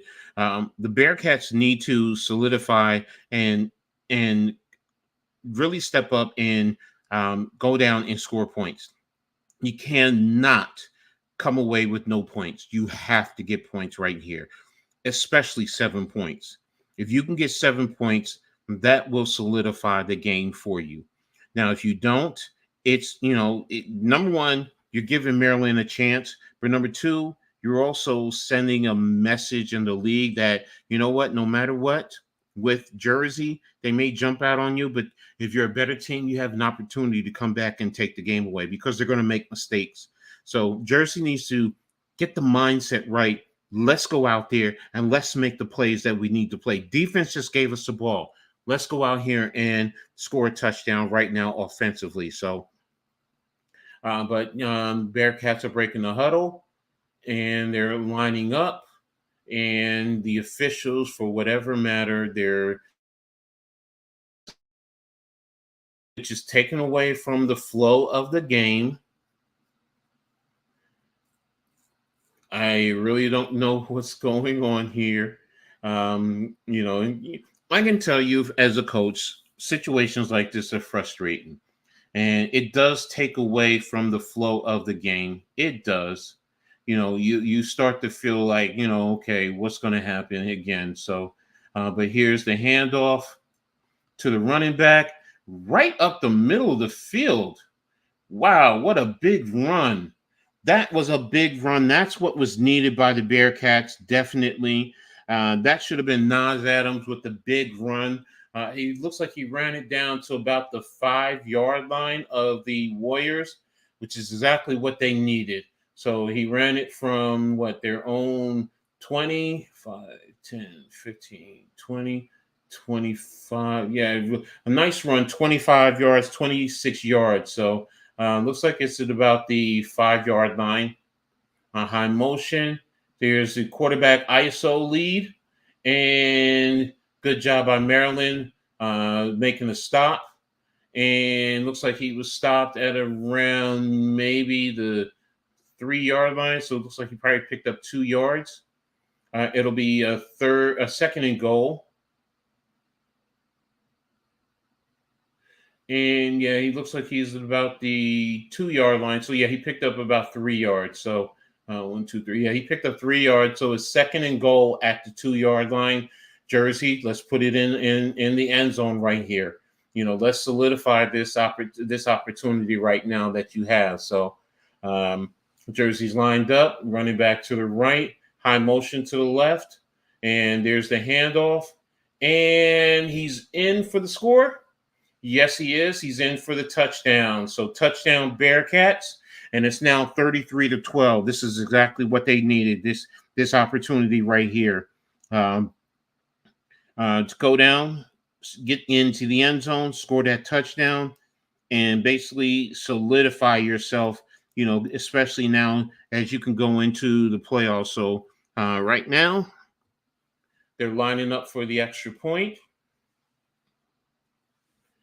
And what are we doing now? Here we go again with the referees. What happened now with another flag? Touchdown, dead ball, personal foul, Bearcats. Again, another costly penalty. It makes no sense to get these types of penalties. Now, to be brutally honest with you, that's coaching, gentlemen. That's coaching, guys. Because as a coach in that drive, you're going to make penalties. You don't cost yourself. Now, you force them to move the extra point back. And these points, you know what? Yes, you might say it's against a lesser-known team, but this is also a mental approach. Now, the extra point looks like it's good. Yeah, it's good. But again, in the playoffs, see, this is where you're going into the playoffs. You can't have penalties like that, and coach has to get on the guys. He has to get on the guys, Yes, you want the guys to have fun, and there's trash, but personal fouls, especially after a touchdown, just all you have to say is look at the scoreboard. Look at the scoreboard. Guys talk trash to you. You just look up at the scoreboard. You point at the scoreboard. Don't say anything to them. As a head coach, as a coach, things like that really get to me, because that means that you're going to make those same type of penalties in a critical situation. And it's selfish. It's selfish because your other teammates are out here busting their butts and you want to go and do whatever, getting a penalty like that. Lucky thing they got the extra point. You have a good kicker, but it can come back to bite you. Now Cardoza has the ball teed up. And we're just waiting for the coach to get out of the way. And guys are ready. Ball is kicked down the field and it's hit by the midline guys. And it's picked up by number 25. And number 25 is tackled across by number 20 by the Bearcat. And that's Deshaun Coops. And number 25 for the, I don't even have a 25 on their roster. So, but that was a big run, a nice little run. Looks like he brought it back from about the 8-yard line, 25, and he's around the 19-yard line of the Bearcats. So it's going to be a 1st and 10.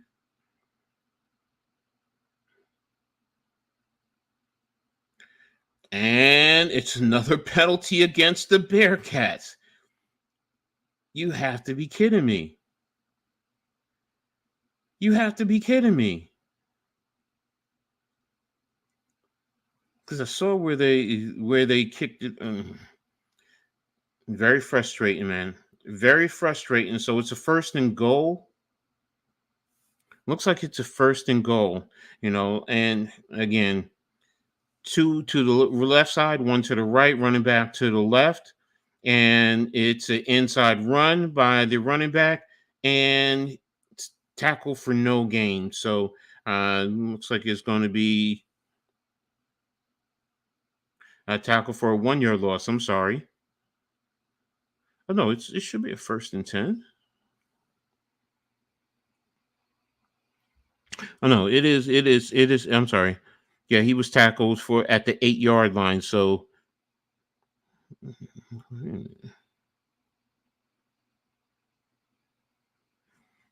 it's 2nd and 12. It's a 2nd and okay, they're confusing me with the marking of the ball. So it's 2nd and 12 at about the 13-yard line.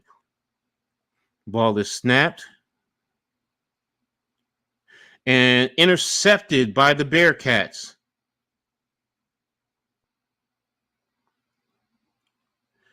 Number 24 picked it. I'm sorry,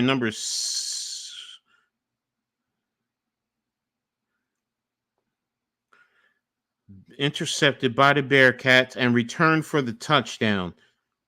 So, and that looks like it was picked off by number 6. Or was that number 8?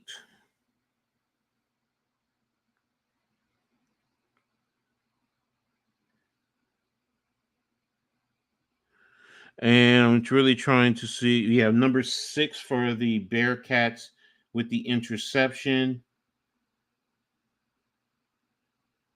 And I don't have a 6 on the Bearcats roster. Oh, yes, I do. Kyle Ward. I do apologize. That was an interception by number 6, Kyle Ward. Returned it from one goal line to the other goal line. So right now that makes it now 4-12 for the Bearcats. Looks like the head coach of the Warriors is complaining about something.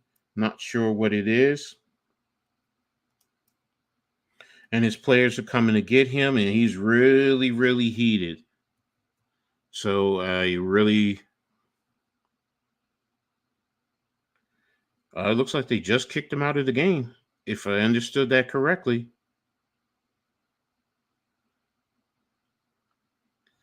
It looks like they just kicked him out of the game.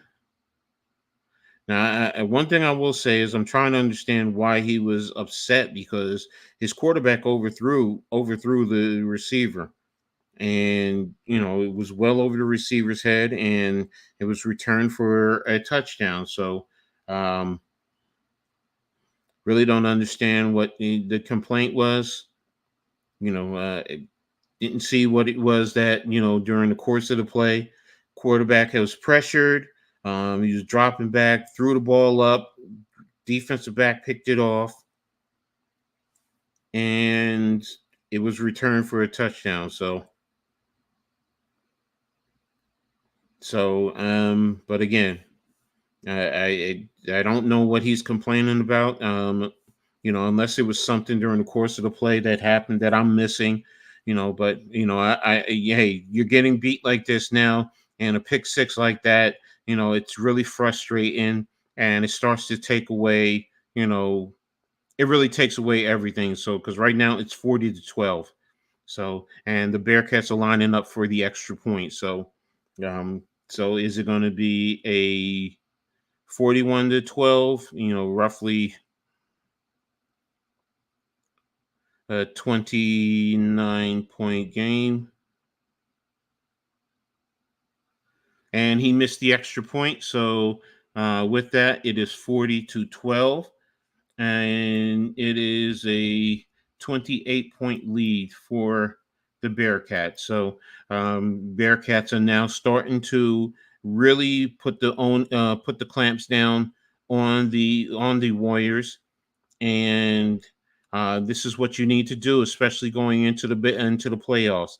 When the rest of the league sees the score, they're just going to look at that and say, okay, the Bearcats really did what they were supposed to do. They're not going to look into them, all the mistakes. Yes, you'll get the film and you'll be able to break it down going forward, but the bottom line is you'll still see them making a play. That was a big play in itself right there. That pick six, that's exactly what the Bearcats needed. Now, they cannot rest, because next thing you know, the Warriors score a touchdown, get a turnover, score another touchdown, and it's still right back in this game. What you need to do defensively, you need to come out and you need to force them to go 4-and-out, basically get a turnover on downs. And give your offense the ball with a short field. So Cardoso has the ball teed up for the kickoff. And this is what we're waiting on right now. So, and here you go. He's lined up, approaching the ball, and the ball is kicked right down the middle.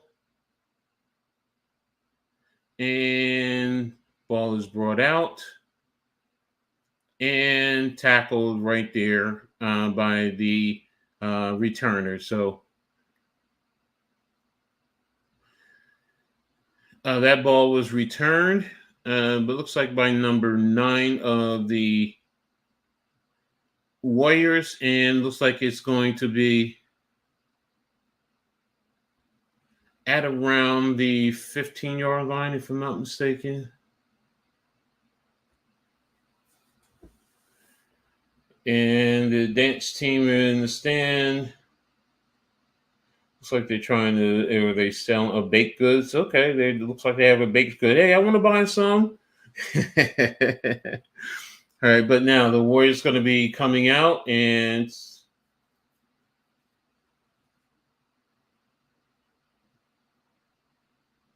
trying to see what the clock is. I think they're trying to get the clock straight.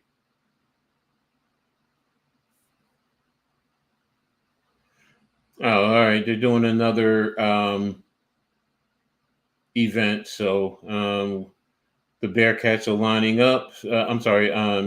Jermaine is lining up whatever it is. This is what it is. They're going to be running to dress whatever, what you see in basketball, where the guys, and they run down each section, whatever it is they're doing. They're going to come out and they're going to get dressed, which is a fun event. I mean, I like seeing stuff like this, and it's cool. He's trying to get the field clear, for this. So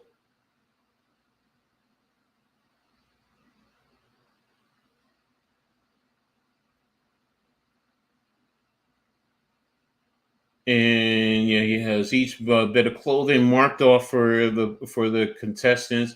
There are two contestants, one on each side of the hash, and basically they have something in front of them that they're going to put on. And each 5 yards, there's something that they need to dress up on. So they just put the shoes on. Looks like so now they're putting on football pants, Bearcats football pants. So. Putting on the cleats and then the shoes, got the pants on. Then they're going to the jersey. You got the one on the right side who's 5 yards ahead. Now he's on the jersey while the other one is fighting to put on the pants still. And he's going to get the football. Now the last section is the football, and he's going to run all the way down to the far end zone. Big cleats on, and with the jersey, hey, the other one, left one, fell down, left one cleat on the floor. But hey, they competed, they tried their best, and whoever it was won whatever it is. So, good job, good try. Hey, and these are kids. That's the whole thing. When it's just the kids, hey, just have fun. That's all you wanted to see the kids do. Have fun, no matter what. It's good to go out there and compete. So, congratulations to both little kids. For both kids, hey, to be out there with those big guys out there and guys that are giving them a high five from both teams. That's sometimes that's well worth it. But when we come back to action, Maryland is lined up, and there's the high motion bouncing around, and quarterback drops back, and he overshot the receiver in the middle of the field. He was passing to number 88, so that was Dowry passing to number 88, whoever that is. I don't see that. So it'll be second down and 10. And the Warriors are still lined up. They're trying to go quick tempo. The officials are taking forever lining the ball up. Clock is running, and they need to move it quickly. So high motion to the right. There's the ball, and it's incomplete again in terms of the pass. So it's going to be a third down and 10, and the ball is being spotted, and Maryland is getting in the huddle. They're just taking their time getting in the huddle, getting the play called, and they're lining back up at the line of scrimmage. One receiver on each side. And a high motion is to the right, running back is to the quarterback's left. And high motion is coming, ball is snapped, and ball is down, and ball is passed down the field, and it was deflected by the Bearcats. That was deflected by number 22. That is Tariq Cusey for the Bearcats. So it's going to be a 4th and 10, and looks like it's going to be around the 10-yard line. Sorry, no. Can't tell if that's the... Actually, it looks like it's about the 8-yard line. Is it the 8-yard line? Yeah, it looks like it might be the 8-yard line. So there's the motion, trips to the right. Ball is bobbled and intercepted again by the Bearcats. And here we go. And the ball was intercepted by the Bearcats, and it was returned. That interception was by number 12, Todd Simmons. And the ball was returned to about looks like it's about the 15-yard line, somewhere around there. And maybe between the 15 and the 10. Personally speaking, I would have loved to have seen him to just drop the ball because it was even further closer to the goal line. But hey, I understand guys want their stats. All right, so it's going to be a first down It's first and goal. So, it's pretty much about the same area, I guess. So, there you go. So, right now, we're lined up. High motion to the left. There's the motion. Ball is snapped. And looks like it's a incomplete pass. Second and goal. And it looks like it's going to be around.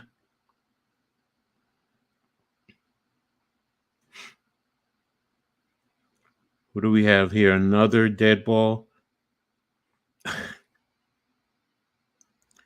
I don't. Another dead ball. Unsportsmanlike conduct against the Bearcats. I don't understand why they're not grasping and they're not. Who am I? Who am I? I'm just a coach who.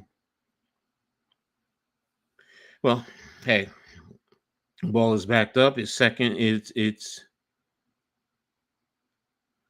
a dead ball, so it should be second and goal.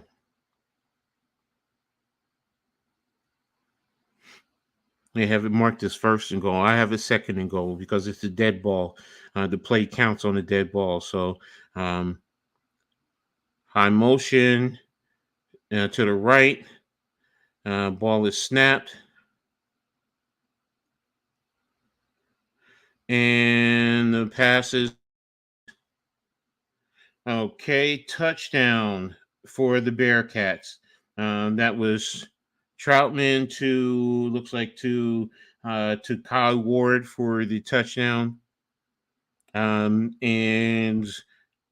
Bearcats are now up 46-12. So, hey, I understand you scored the touchdown, but I have concerns about their performance.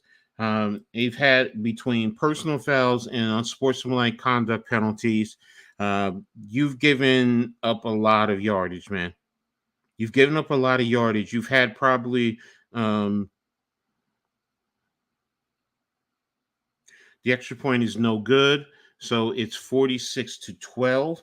But with those penalties can come back to hurt you at critical junction. You want to get into the playoffs and want to run as smoothly as possible. Penalties like that may cause you to lose certain games. If I'm remembering correctly, I mean, I haven't been charting these, but I think they've had 5 of those types of penalties. That's too costly. That's way too costly, for a championship caliber team, And I hope Coach really gets on these guys, and I think he will. I really think he will get on these guys and try and get them to fine tune themselves. Especially going into next week. You're going to be hosting your arch rival. You cannot have penalties like that against them because they will come in and they will take this game away from you. So it's very important. It is very important as a football team, you get composure because this also tells me that you don't handle those critical moments. You don't know how to win as a champion. Yes, you have those situations where they just did an onside. They just get an onside and they recovered the onside kick.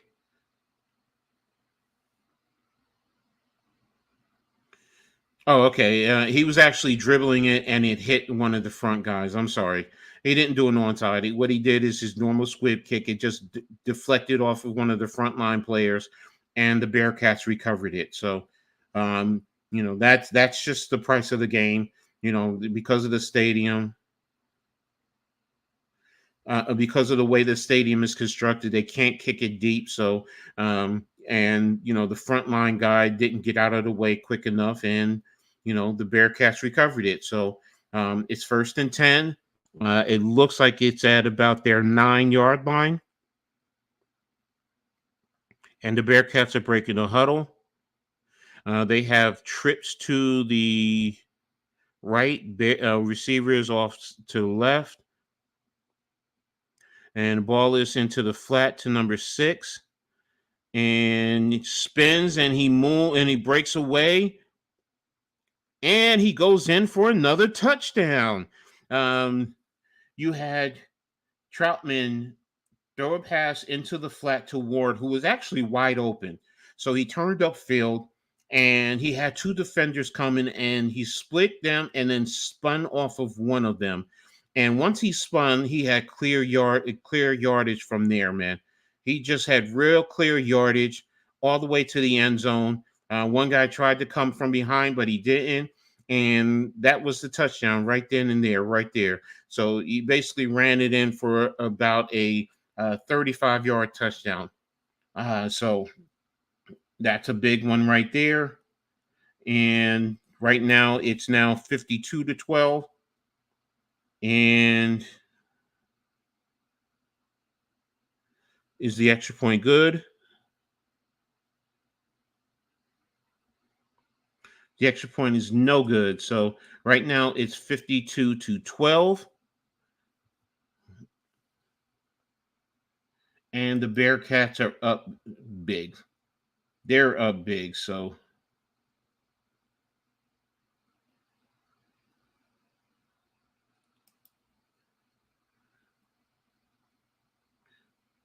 So 52-12 for the Bearcats over the Warriors. Part of this is the Warriors right now they're just walking through. They're not even giving a maximum effort. They're ready to get on the bus, as I like to say. If the referees were to say, okay, the game is done, the game would be done. I mean, you have a 40-point lead right now. Most of this is in the fourth quarter. Basically the effort is not there. But hey, if they're not trying, you're supposed to do this. This is where you've broken their will, and this is what you're supposed to do. So, but again, I'm a coach. I'm going to be very critical. I'm going to sit here. I'm going to identify things because I'm always looking up for things to coach up. Good win for the Bearcats. Definitely. They wanted this. So the ball is kicked deep. And good return by the Warriors. Hey, good return. They actually got out to around the 24-yard line of the Bearcats. So good return. Hey, they knocked off some of the padding off the wall, but hey, that happens. So going to be 1st and 10 for the Warriors. Unfortunately, I don't have the time on the game. But it should be, in my guesstimation, probably close to 2 minutes, if not under that. So I don't know if they have a 2-minute or a 1-minute warning at this level in this league. So, but again, it's 52-12 for the Bearcats over the Warriors.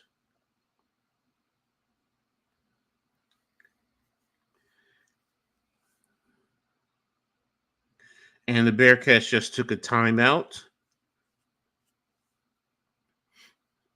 So I don't know if it's because they're trying to get personnel. Looks like they have to. They might be short a player.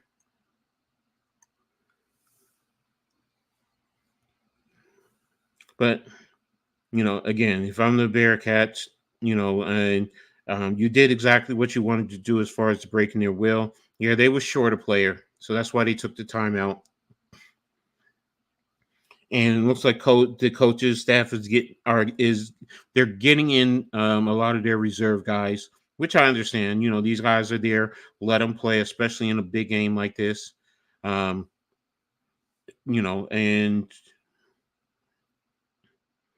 actually they're not they're at the 22-yard line of the Bearcats. All right, so the Warriors are lined up. They have twins to one side, to the right, high to the right. Ball is snapped, and the quarterback is sacked by the Bearcats. Good job by the Bearcats. That sack was by number 75 for the Bearcats. And is that 75? 6. Yeah, it says 70. No, 76. I'm sorry. And that is Geraldo Nolasquez. Hope I said that right. But still, good job by him. Um, and that's the game, ladies and gentlemen. That's the final score. The Bearcats win 52-12 over the Warriors to close out their season at 4-3 as they prepare for the playoffs. Next week they will be hosting the Steel Cat Stampede. They're in Warrenco Park in Roselle, New Jersey. Um, I'll find out what time is the game, whether it's a 6 or a 7 o'clock kickoff. I think it's usually a 6 o'clock kickoff. But it was a good win for the most part for the Bearcats. To win by 40 points. A lot of this was late in the game. I think they scored almost 20 points. At one point, it was 27-12. So they did put on the finishing touches to come away victorious with this game.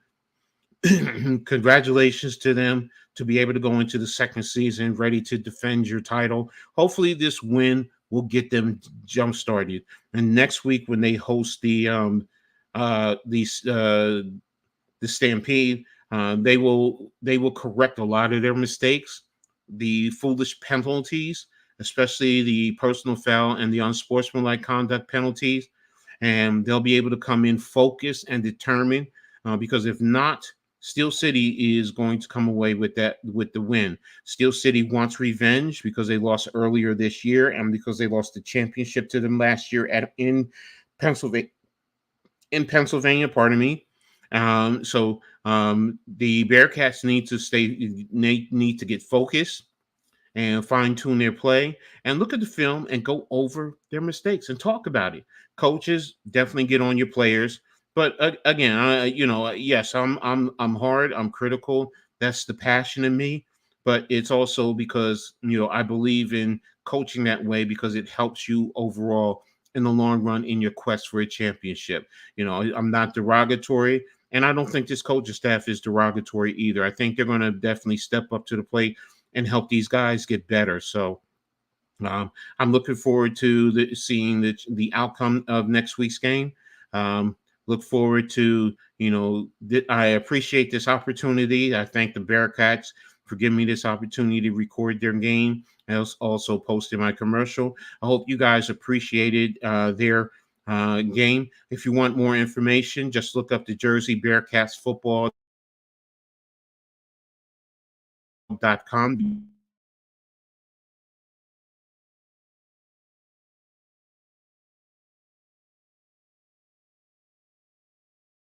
So I hope you guys appreciate it. I appreciated this, and I look forward to hopefully bringing you more games.